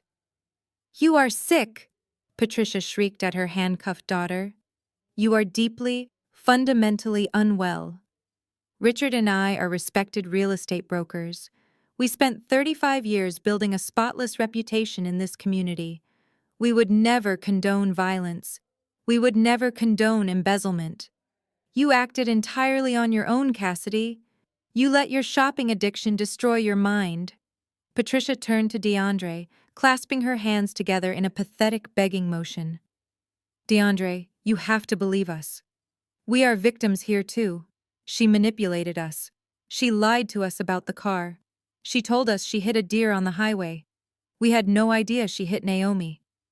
You cannot let the authorities take our company over this." Cassidy stared at the two people who had spent her entire life shielding her from consequences. The betrayal hit her with the force of a physical blow. The golden child pedestal crumbled instantly, leaving her sitting in the wreckage of her own crimes. For a moment, she just gaped at them, her mouth opening and closing like a suffocating fish. Then, The shock warped into pure, venomous rage. The apple did not fall far from the tree. If they were going to throw her to the wolves, she was going to drag them straight down into the den with her. "A deer?" Cassidy shrieked, struggling against the steel cuffs binding her wrists. She kicked her bare feet against the floor, her voice echoing with vicious, feral anger. "You are telling them I hit a deer? You liars! You absolute liars!" She twisted her body, glaring up at Patricia with a look of pure hatred. "You knew exactly who I hit. I called you from the industrial park crying hysterically. I told you I ran over Naomi. I told you I saw her body roll off the hood. And what did you say, Mom? You told me to shut my mouth, wipe down the steering wheel, and wait for you to arrive with bleach." Patricia let out a high, terrified squeak. "Shut up! You are hysterical! Do not listen to her. She is trying to frame us. You brought the bleach, Mom!" Cassidy screamed, her voice tearing through the ballroom. "You brought 2 gallons of bleach and a scrub brush in the trunk of Dad's sedan. You scrubbed Naomi's blood off the front grill yourself. You scrubbed it while I threw up in the bushes. You told me it was family first. You told me Naomi was a problem that finally solved itself." A collective groan of revulsion rippled through the remaining guests. DeAndre stood perfectly still, his dark eyes locked onto Patricia, absorbing every single word of the damning confession. Richard lunged forward, his face purple with rage, screaming at his daughter to shut her mouth. "You ungrateful brat! We spent our entire lives protecting you, and this is how you repay us? By fabricating lies to the police?" "I am not lying," Cassidy roared back, baring her teeth like a rabid dog. "Dad, you paid the mechanic. I saw you hand him an envelope stuffed with $10,000 in cash from the brokerage safe. You told him to crush the old bumper and melt it down. You told him if he ever breathed a word to the police, you would ruin his business. You orchestrated the entire cover-up." The 2 parents and their golden child were caught in a spectacular, self-destructive crossfire. They screamed over each other, their voices blending into a chaotic, hateful screech. Patricia accused Cassidy of masterminding the trust fund theft to buy designer handbags. Cassidy accused Patricia of stealing the money to hide the real estate firm's massive tax fraud from the IRS. Richard yelled that he was entirely innocent, blaming both his wife and his daughter for destroying his legacy. They tore each other to shreds, trading felony confessions in front of federal law enforcement just to save their own skins. The beautiful, wealthy, untouchable family was nothing more than a pack of cornered animals, biting and clawing at each other's throats. I stood silently, leaning on my cane, watching the beautiful, brutal implosion of the people who had tried to bury me. The chaotic screaming match between my parents and sister came to an abrupt, chilling halt when DeAndre took a single, decisive step forward. He did not need to shout to command the room. He simply raised his hand, a gesture honed by years of commanding federal courtrooms, and the sheer force of his presence silenced their pathetic bickering. Patricia clamped her mouth shut, her chest heaving violently. Richard took another staggering step back, hitting the edge of a catering table and rattling the silverware. They looked at my brother-in-law with wide, terrified eyes, realizing that their mutual destruction had just been fully documented by the detective standing right behind him. DeAndre ignored my parents completely. His dark, unyielding gaze was fixed solely on the woman kneeling on the floor in handcuffs. Cassidy looked up at him, her mascara-stained face trembling with a sudden, desperate hope. In her twisted, narcissistic mind, she still believed that her husband would save her. She thought her tears, the same fake tears she used to manipulate her social media followers into buying cheap beauty products, would soften his resolve. She thought the man who had promised to love her for better or worse would somehow excuse the fact that she was an attempted murderer. DeAndre reached into the sleek leather portfolio he had carried into the ballroom. He pulled out a thick, heavy manila envelope.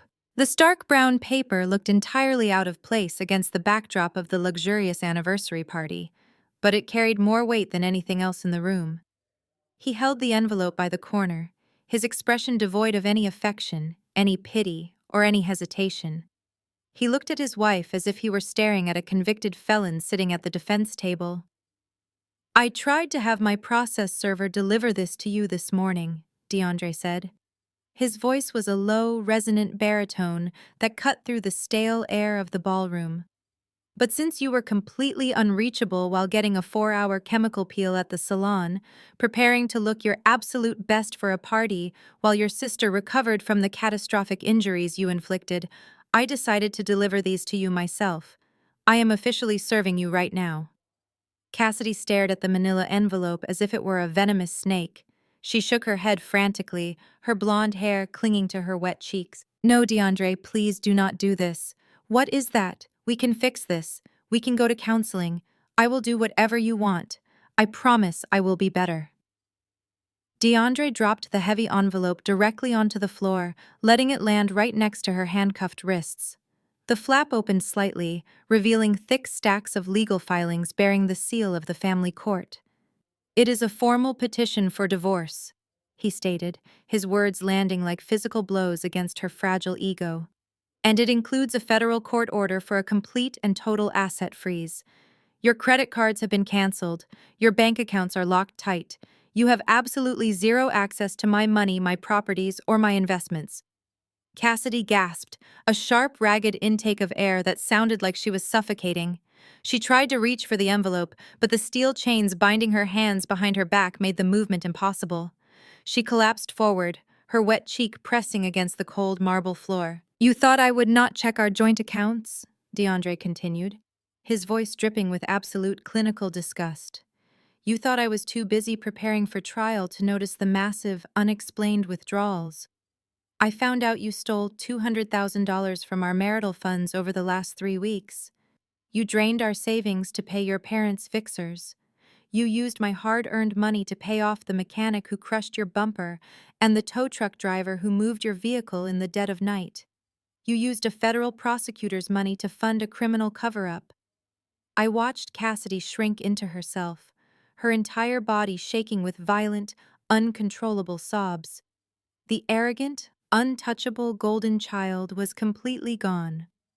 In her place was a broken, pathetic criminal who had just realized that every single escape route had been permanently sealed.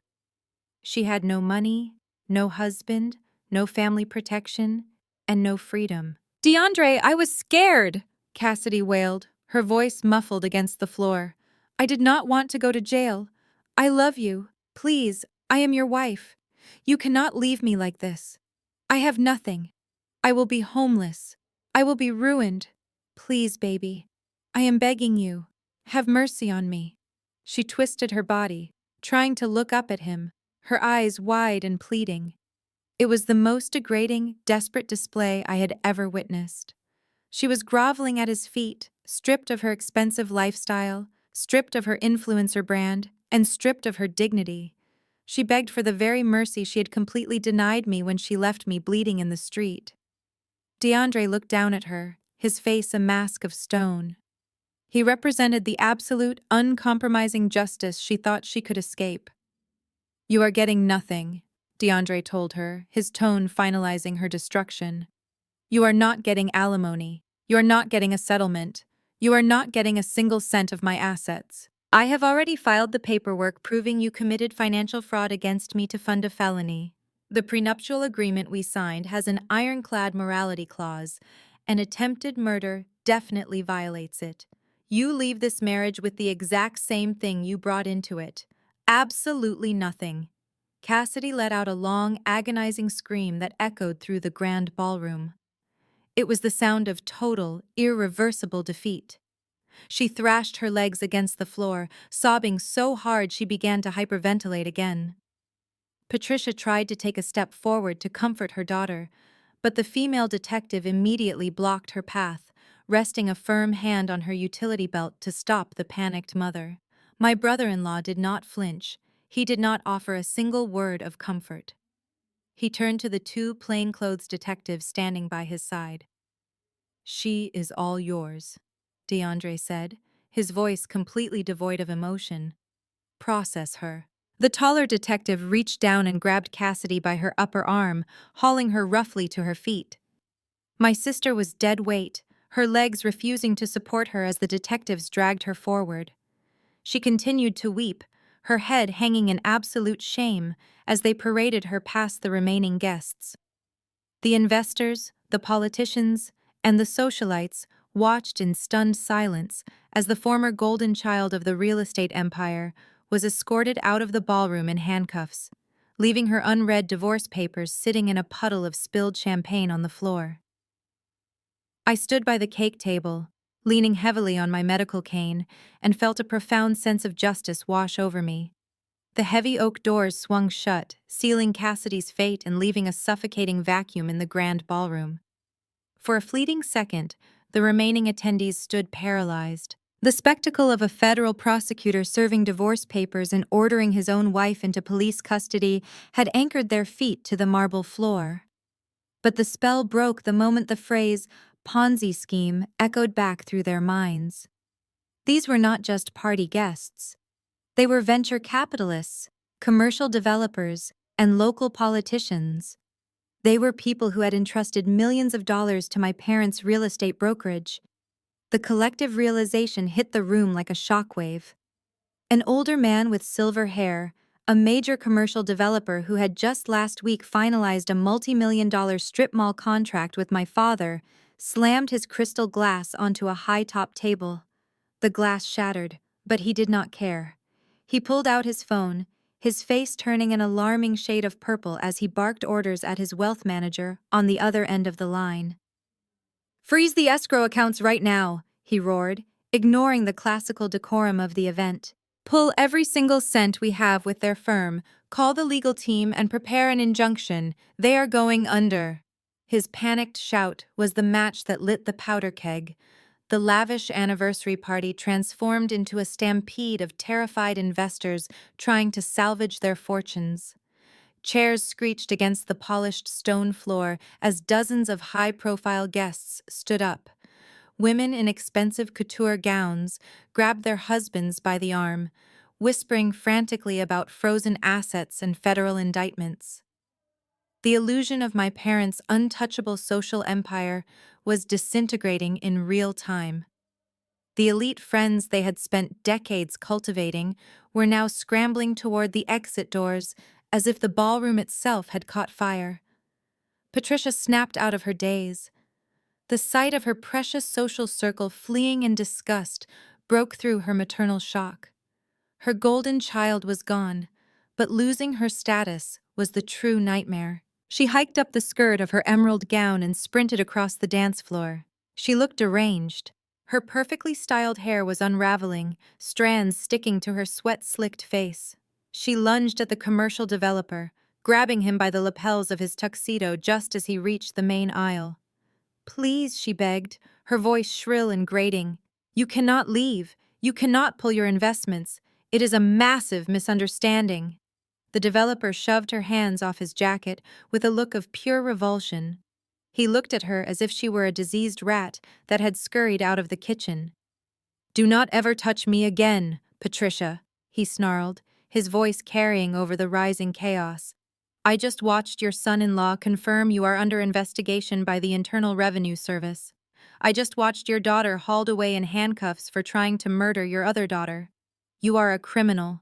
Your firm is a toxic wasteland, and I will see you in federal court." He stormed out, leaving Patricia stumbling backward in her designer heels. She spun around, frantically searching the crowd for a friendly face. She spotted a prominent city councilwoman who had frequently vacationed with my parents. Patricia ran to her, practically throwing herself in front of the woman's path. "We have been friends for 20 years, Patricia pleaded, tears streaming down her ruined face. "You know us. We are good people. Naomi is just angry and confused. We can fix the financial discrepancies. Just give us until Monday to balance the ledgers. Do not abandon us tonight." The councilwoman did not offer a shred of sympathy. Instead, she raised her smartphone, the camera lens pointed directly at Patricia's hysterical, tear-streaked face. The recording light was glowing bright red.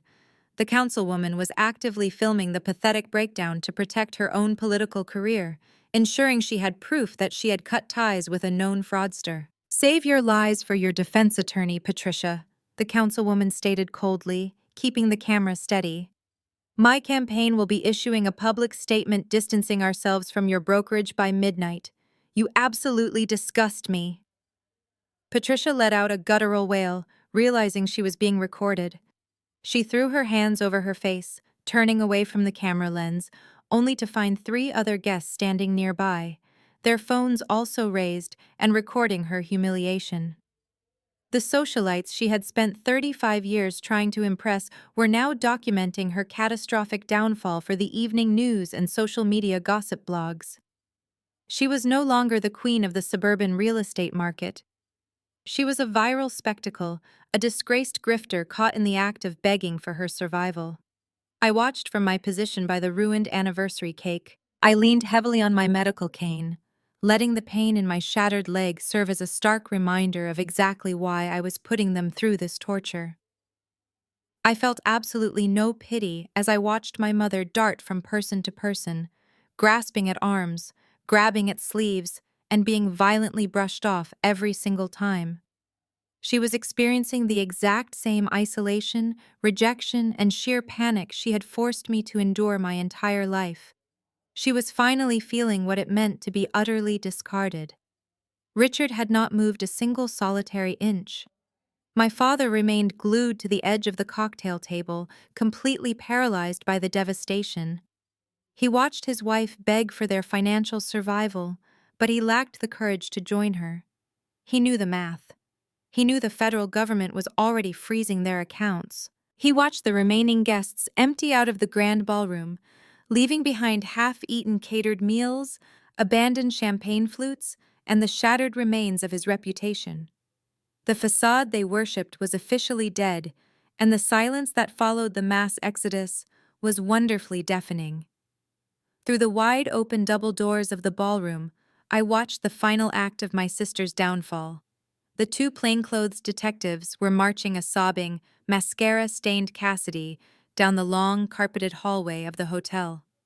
Her designer gown dragged across the floor, picking up dirt and spilled drinks.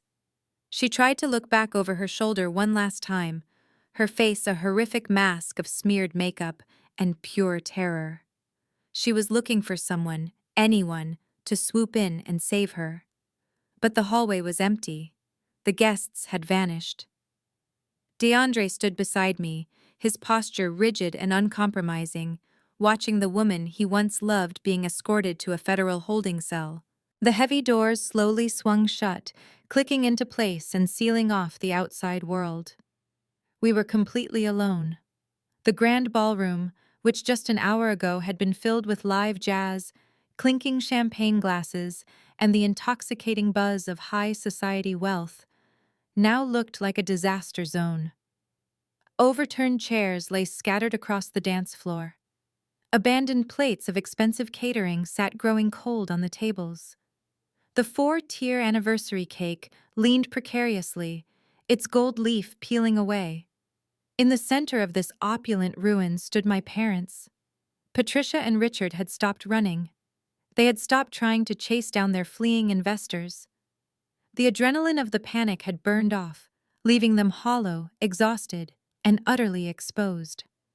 They stood together near a spilled tray of hot appetizers, staring at the closed doors where their golden child had just disappeared. The severe reality of their situation was finally settling over them like a heavy lead weight. They had no money, they had no firm, they had no friends, they had no favorite daughter. Then, simultaneously, they both turned their heads and looked directly at me. I tightened my grip on my medical cane.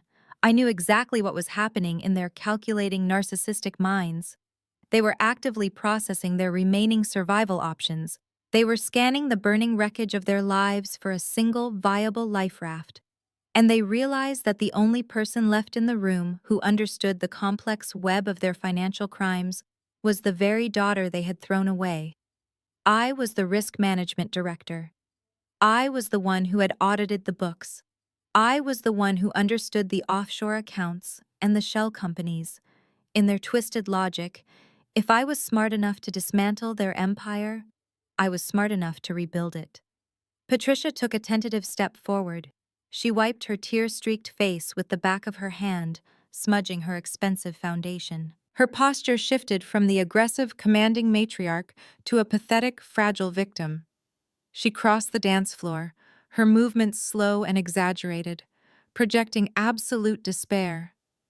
Richard followed closely behind her, his shoulders slumped, his eyes pleading. They reached the edge of the cake table, and then, in a display of manipulation that turned my stomach, Patricia literally dropped to her knees. The heavy silk of her emerald gown pooled around her on the marble floor. She reached out with trembling hands, hovering just inches from my cast, too afraid to actually touch me, but desperate to bridge the physical gap. Richard sank down beside her, crouching on one knee, looking up at me like a beggar asking for a miracle. "Naomi, please," Patricia wept, her voice trembling with manufactured agony. "Please, look at us. We have lost everything. Cassidy is gone. The business is gone. We are your parents. You cannot let them put us in prison. You cannot let us lose our home." I stared down at them. The physical pain in my shattered leg was throbbing, a constant, vicious reminder of exactly how much they cared about my well-being. And yet, here they were, kneeling at my feet. "You are the smart one, Naomi," Patricia pleaded, weaponizing guilt with every breath. "You have always been the genius of the family. You know the numbers better than anyone. You can fix this.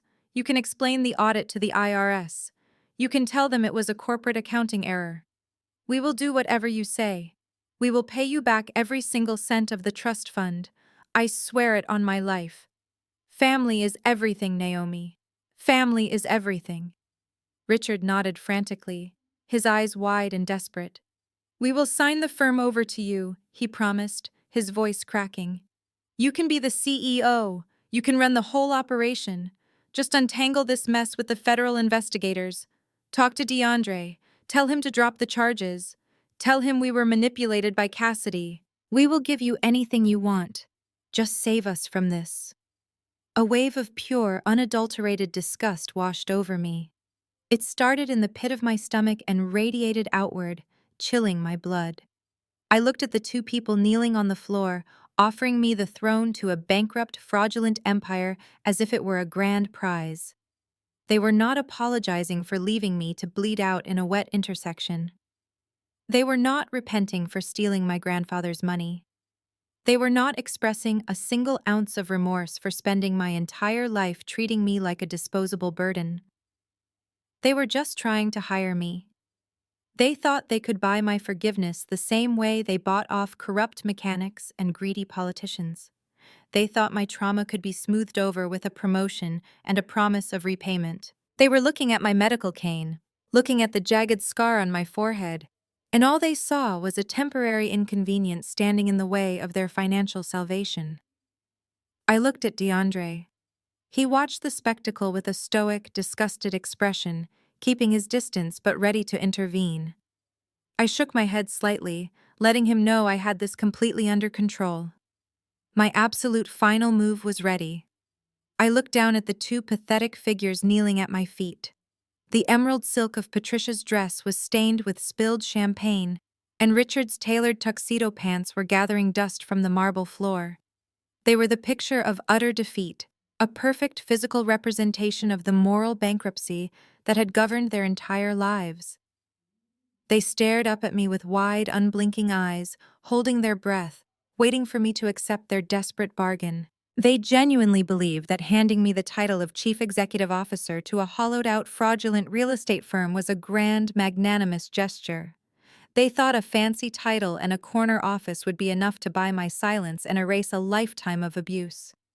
I did not yell. I did not raise my voice or allow a single ounce of anger to seep into my tone. The time for screaming had passed when the paramedics pulled me off the wet asphalt a month ago. I spoke with a terrifying, absolute calm that made the ambient temperature in the ballroom feel like it had plummeted below freezing. "You want to make me the head of your company," I said, letting the words hang in the empty space between us. You want to hand me the keys to a sinking ship that is currently surrounded by federal investigators, furious investors, and the Internal Revenue Service. You want me to sit in your leather chair and take on the legal liability for your decades of offshore wire fraud. You are not offering me an empire, Dad. You are offering me a life sentence in a federal penitentiary to serve as your ultimate scapegoat. Richard opened his mouth, his jaw working frantically as he tried to form a coherent defense. Naomi, no. We can clean the books. We can restructure. We just need your mind to navigate the regulations. I silenced him by simply raising my index finger. The tiny, effortless gesture completely paralyzed him. He snapped his mouth shut, his teeth clicking audibly in the quiet room. And you promised to pay me back, I continued, shifting my gaze to my mother. You knelt there and swore on your life that you would return every single cent of the $1.5 million you embezzled from my grandfather's trust fund. You promised to make me whole. Patricia nodded aggressively, her highlighted hair flopping around her face. Yes, she gasped out, her voice raw and desperate. Every penny, Naomi, I swear to you. Just give us time to liquidate some assets. We have properties, we have offshore accounts, we can get the cash. I let out a slow, deliberate breath. The sheer, breathtaking audacity of their delusion was almost fascinating to witness. They were still trying to play a game that had ended hours ago. They were still trying to negotiate with chips they no longer possessed. Pay me back, I repeated, my voice dropping to a harsh, lethal whisper. With what money, Mom? Patricia blinked, her brow furrowing in profound confusion. The real estate, she stammered. The commercial buildings, the residential estates. I reached into the inside pocket of my black dress. My fingers wrapped around a sleek, black leather envelope that I had kept hidden all night. I pulled it out with agonizing slowness, letting them watch my every movement. I did not drop this envelope on the table. I held it tightly in my left hand while my right hand gripped the handle of my medical cane. While I was recovering in the hospital, I told them, keeping my eyes locked on their terrified faces, I had a lot of free time. When I was not screaming in agony through physical therapy, and when I was not having my shattered bones screwed back together by orthopedic surgeons, I was lying in a sterile bed with my laptop. I knew you had drained my trust fund. I knew your brokerage was functionally insolvent. But I also knew you had a few remaining clean assets scattered across different jurisdictions. Richard swallowed hard.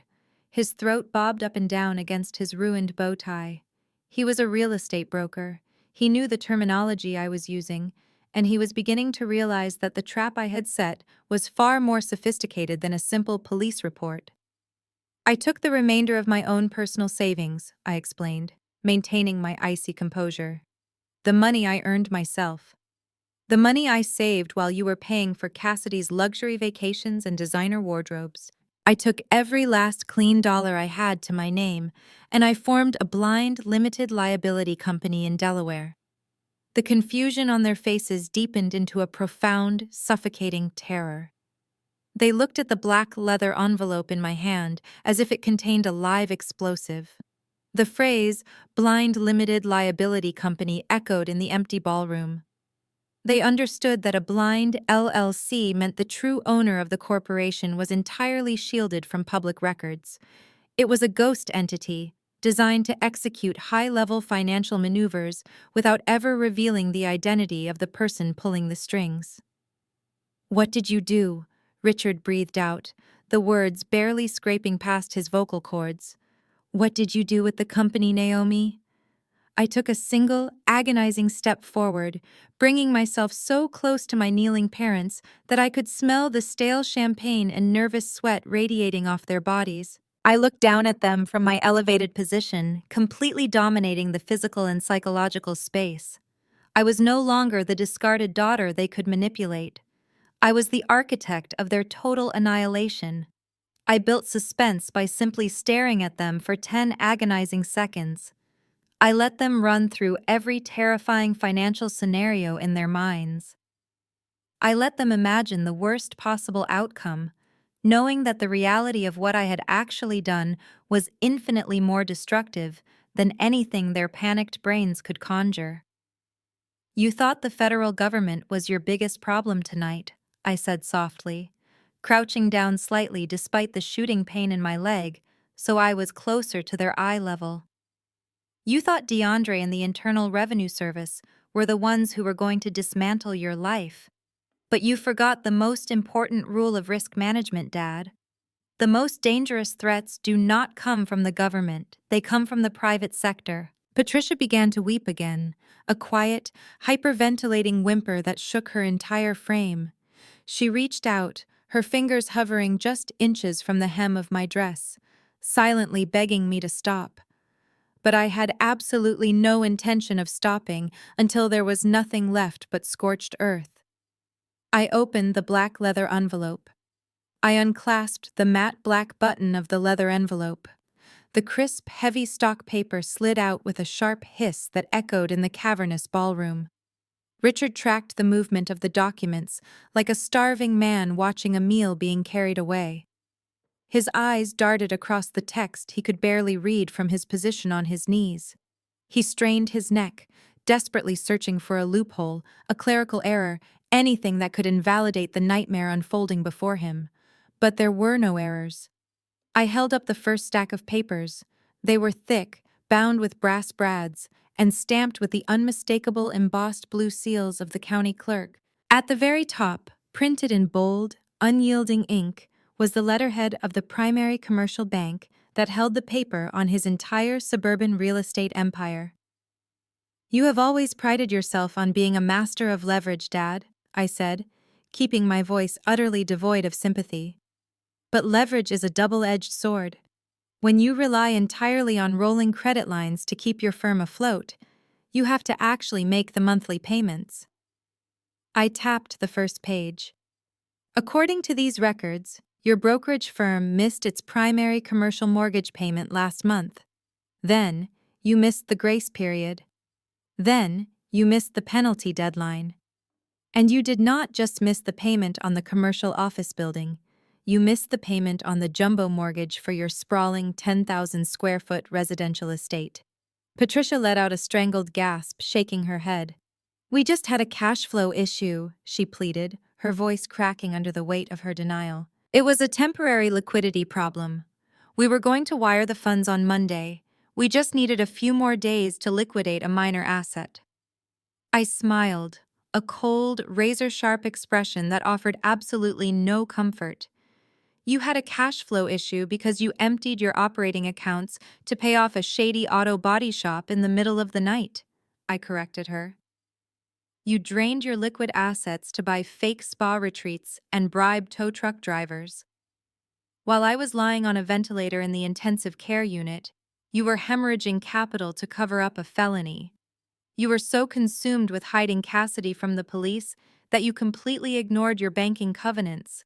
Commercial mortgages do not have the same consumer protections as standard home loans, Dad," I reminded him, utilizing the exact financial terminology he worshipped.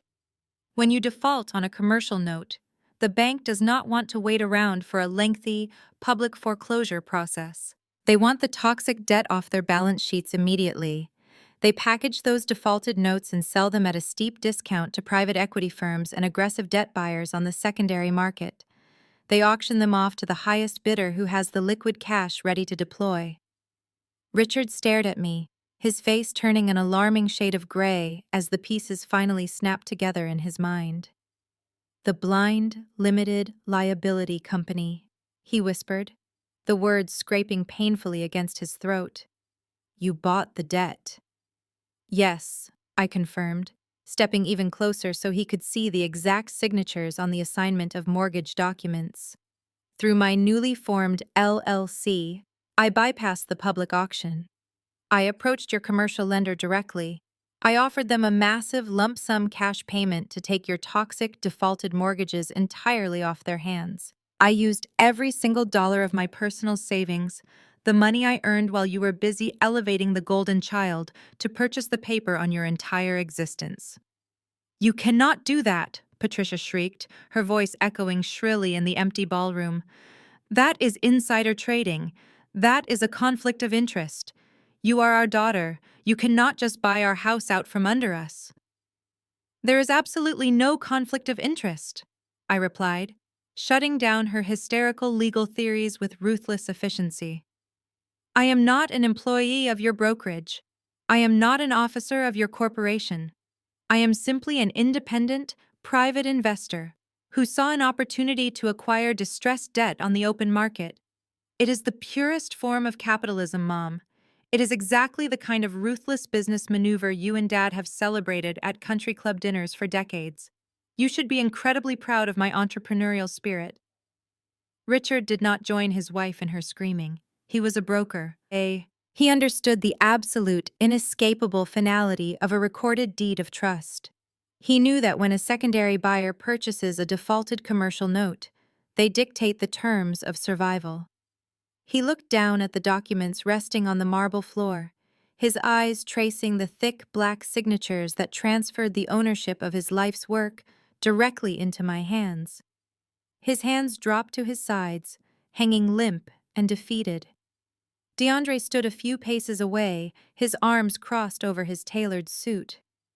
As a federal prosecutor who spent his days dissecting complex financial crimes, he watched my maneuver with a look of profound, silent respect. He knew I had not broken a single law. I had not forged a single signature. I had operated entirely within the strict, unforgiving parameters of corporate finance. I had simply waited for their own arrogant negligence to breach the hull of their ship, and then I legally bought the ocean they were drowning in. The bank transferred the deeds of trust directly to my corporate entity, I stated, dropping the heavy stack of documents right onto the marble floor in front of his knees. The transaction was finalized, recorded, and legally filed with the county clerk exactly 3 days ago. It is an ironclad, perfectly legal transfer of commercial debt. I outsmarted you using the exact same financial system you have spent your entire career trying to manipulate. You wanted to pay me back, I said, bringing their earlier, pathetic promises back to the surface. You knelt on this floor and promised to return the $1.5 million you embezzled. But you cannot pay me back today because you do not have a single asset left to leverage. I own the mortgage on the brokerage building where you conduct your fraudulent business. I own the mortgage on the 10,000-square-foot McMansion where you host your fake society parties. If you try to sell a single-desk chair to raise capital, you are violating my security agreement. You do not owe the bank anymore, Dad. I looked down at him, watching the last remaining spark of defiance completely extinguish in his eyes. You owe me everything. I am your sole creditor now. The silence in the ballroom was shattered by a sound I had never heard my father make. It was a guttural, primal roar, the sound of an arrogant man realizing he had been completely outplayed by the person he respected the least. Richard stared at the mortgage documents scattered across the cold marble floor. The realization that he was no longer a powerful real estate broker, but a helpless debtor to his own scapegoated daughter, completely broke his mind. The desperate, pleading father vanished in an instant. In his place stood a violent, entitled man stripped of all his expensive armor. His face turned a terrifying shade of crimson, the veins in his neck bulging against his soaked collar. He kicked the heavy stack of legal documents, sending the thick papers sliding across the spilled champagne. Then he lunged directly at me, his hands curled into tight, aggressive fists, his shoulders hunched forward as he charged. He wanted to physically punish me. He wanted to use violence to regain the control he had just lost in the financial arena. I was standing heavily on my medical cane, my shattered right leg pulsing with pain, making it impossible for me to dodge his attack. I did not flinch, and I did not even have to raise my cane to defend myself. Before Richard could close the gap, DeAndre moved with lightning speed. The federal prosecutor stepped seamlessly between us, interposing his broad, imposing frame like a solid brick wall. DeAndre planted a massive, unyielding hand firmly against the center of my father's chest. He stopped Richard dead in his tracks. The physical impact jolted my father backward, his expensive dress shoes skidding on the slick floor. DeAndre did not shout. He did not need to raise his voice to convey absolute authority. His tone was a lethal, dangerous rumble that commanded immediate obedience. Take one more step toward her, Richard, and I will personally arrest you for aggravated assault, DeAndre warned.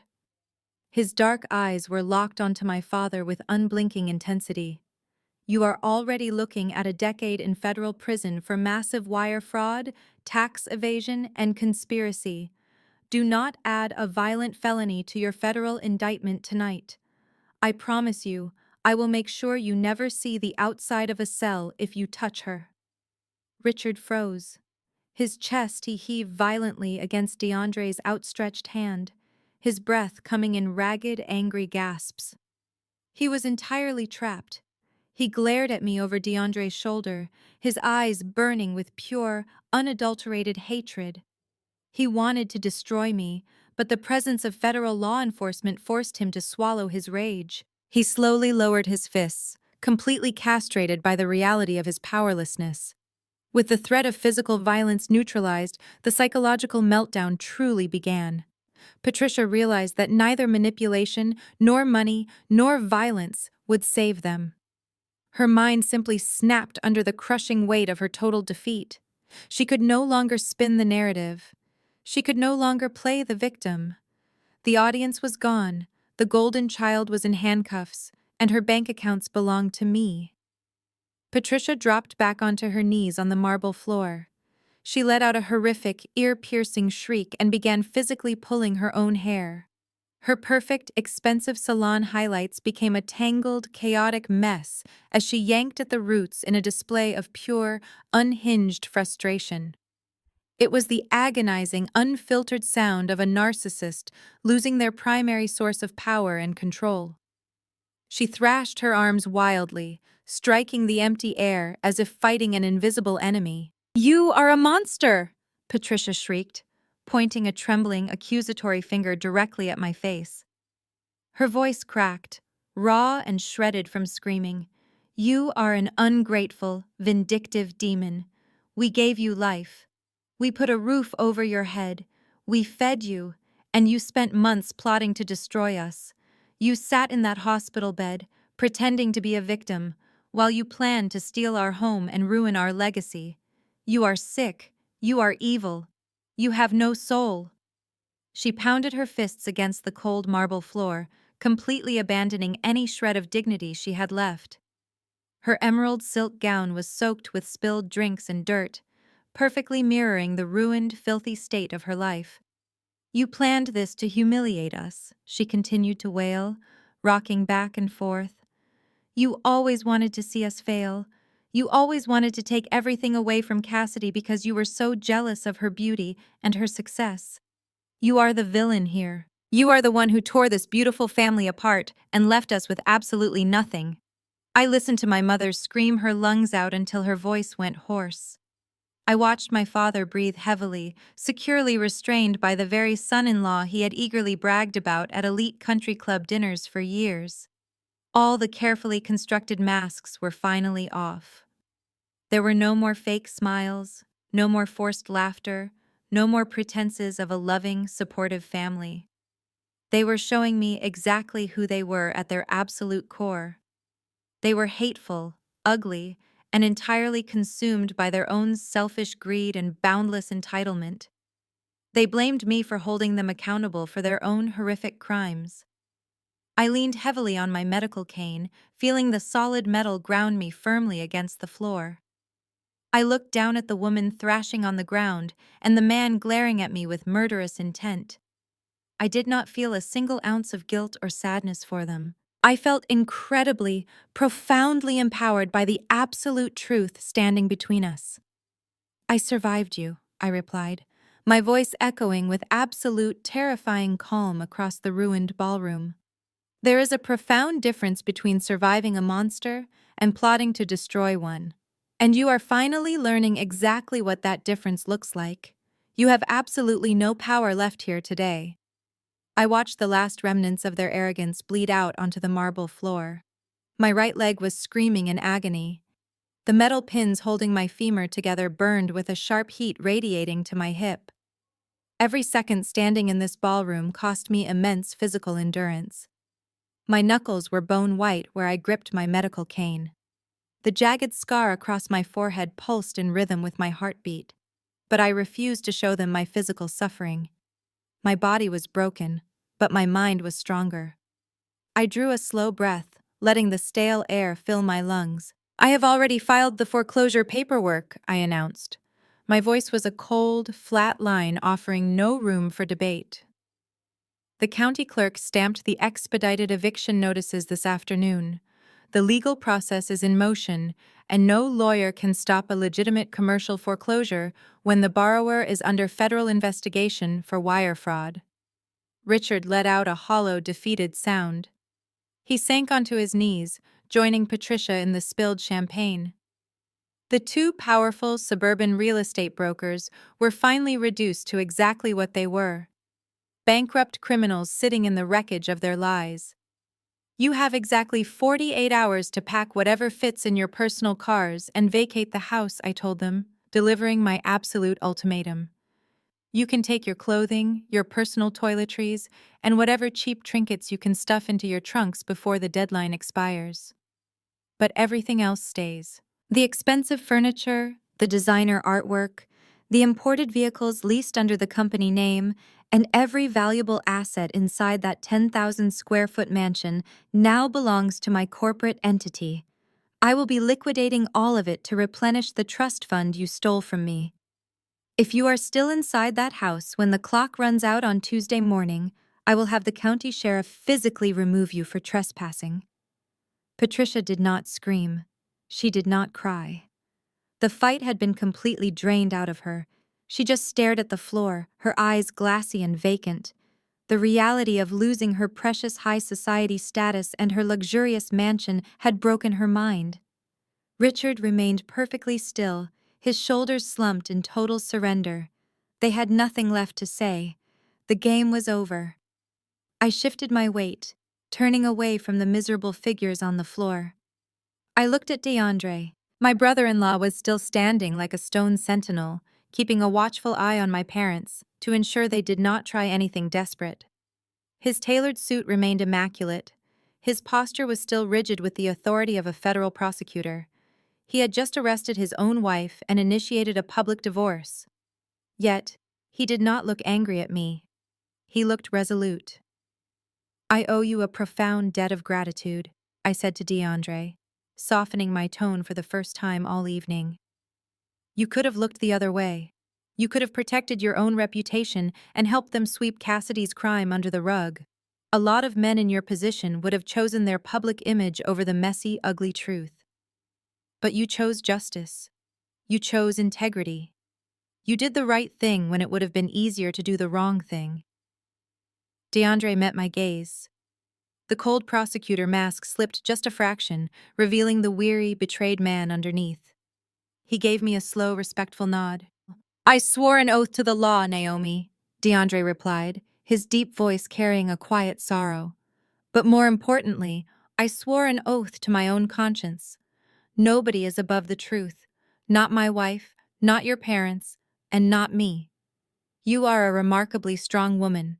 You survived something horrific, and you held them accountable. You do not owe me anything. Go home and heal." I nodded back, acknowledging the unspoken respect between two professionals who had just walked through fire and survived. I turned my back on Patricia and Richard. I did not look down at them again. I did not offer a final goodbye. They were ghosts to me now, irrelevant echoes of a past I was leaving behind forever. I took my first step toward the exit. The pain in my crushed leg flared violently, a white-hot spike that nearly buckled my knee. I gritted my teeth, locking my jaw so tightly my muscles ached. I leaned heavily onto my metal cane. Thud, drag, thud, drag. I forced myself to walk with slow, deliberate precision. I navigated through the graveyard of the anniversary party. I stepped over overturned chairs. I bypassed tables littered with half-empty crystal glasses and discarded linen napkins. The heavy oak double doors loomed ahead. I pushed against the brass handle with my free hand, feeling the cool metal under my palm. The doors swung open, revealing the quiet, empty hallway of the luxury hotel. The chaotic noise of the police sirens had faded into the distance. The terrified guests were long gone. There was nothing left but the quiet, steady hum of the air conditioning. I stepped over the threshold, pulling my injured leg behind me. I let the heavy doors swing shut, the latch clicking securely into place. It was the sound of a vault locking permanently, sealing away the toxic, narcissistic poison that had infected my entire life. I walked down the long corridor, my cane tapping a steady, victorious rhythm against the plush carpet. I was completely exhausted. My body was broken and bruised. But as I headed toward the lobby to call a car service, I felt a profound, radiant lightness blooming in my chest. I had walked into the lion's den, and I had burned it to the ground. I was finally, truly free. 6 months later, the sterile smell of the physical therapy clinic replaced the stale champagne of that hotel ballroom.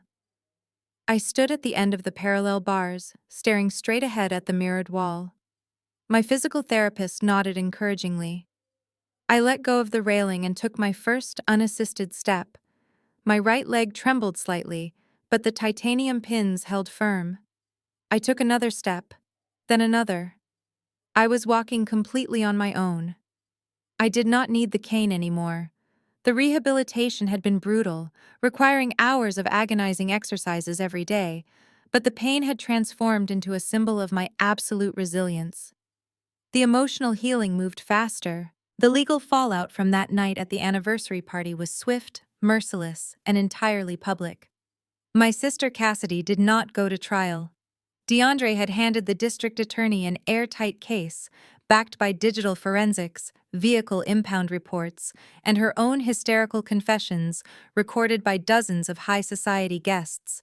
Faced with the overwhelming evidence and the reality of a much longer sentence if she fought it, Cassidy took a plea deal.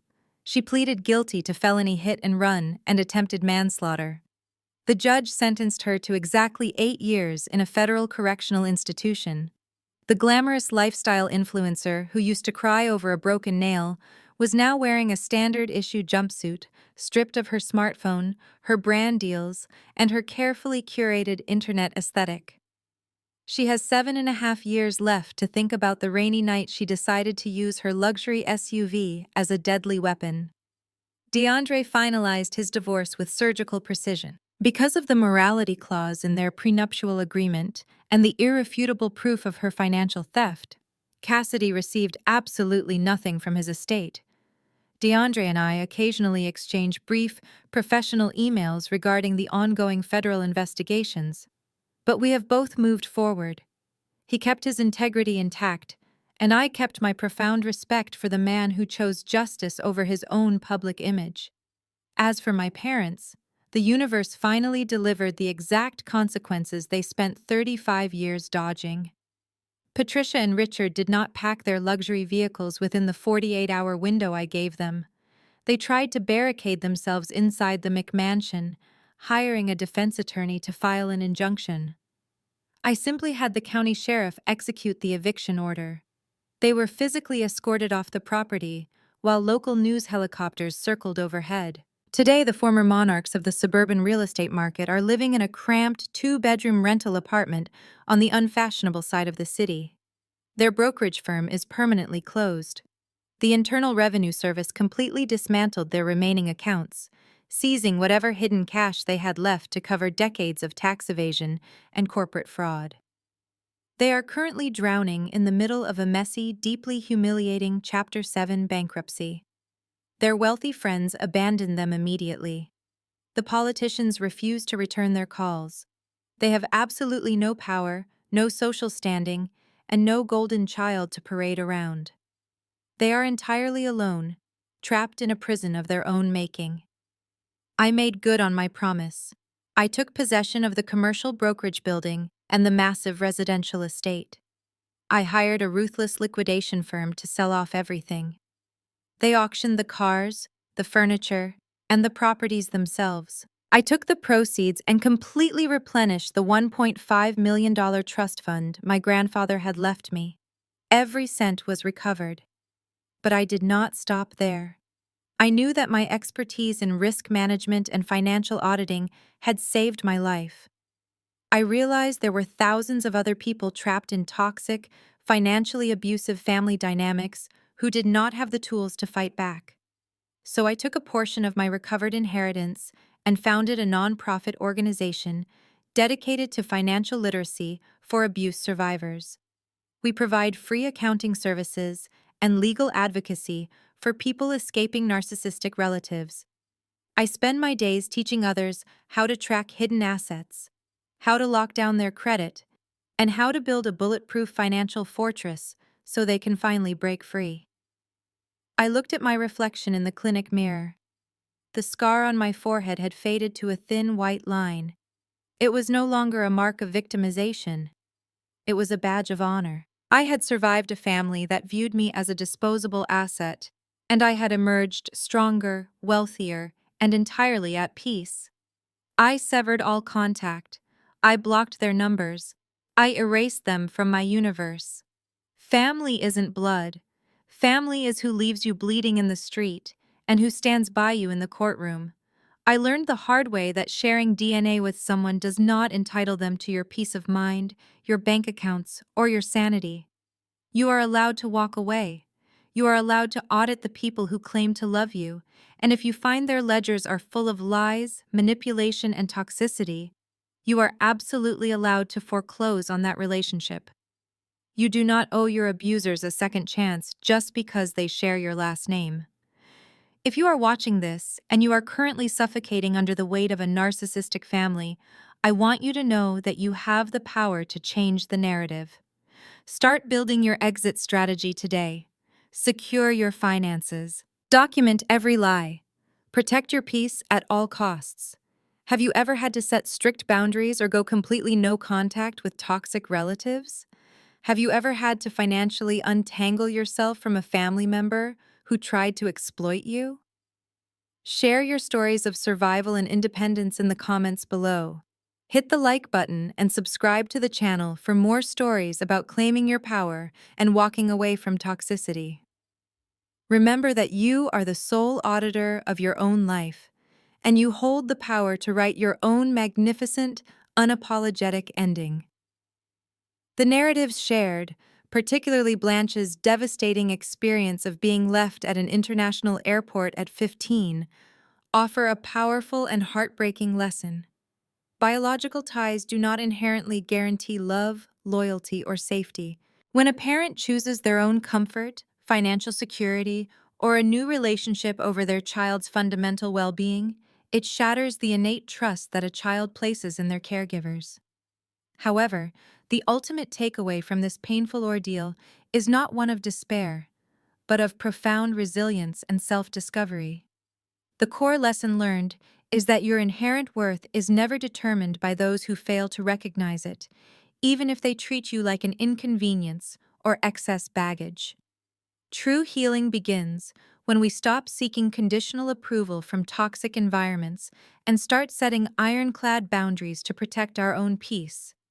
As seen in Blanche's journey from a terrified, abandoned teenager to a confident advocate helping other children navigate family court, trauma may shape our experiences, but it does not have to define our ultimate destiny. Furthermore, true forgiveness does not mean excusing the abuse or inviting toxic people back into your life. Rather, it means choosing not to let the past consume your future. We all have the power to break the cycle of manipulation and learn that true family consists only of the people who consistently choose to show up, value, and prioritize us. Sometimes, having the self-love to walk away from a harmful environment is the most important step you can take. Take a moment today to evaluate the relationships in your own life and give yourself the permission to set firm boundaries with anyone who fails to respect your true worth.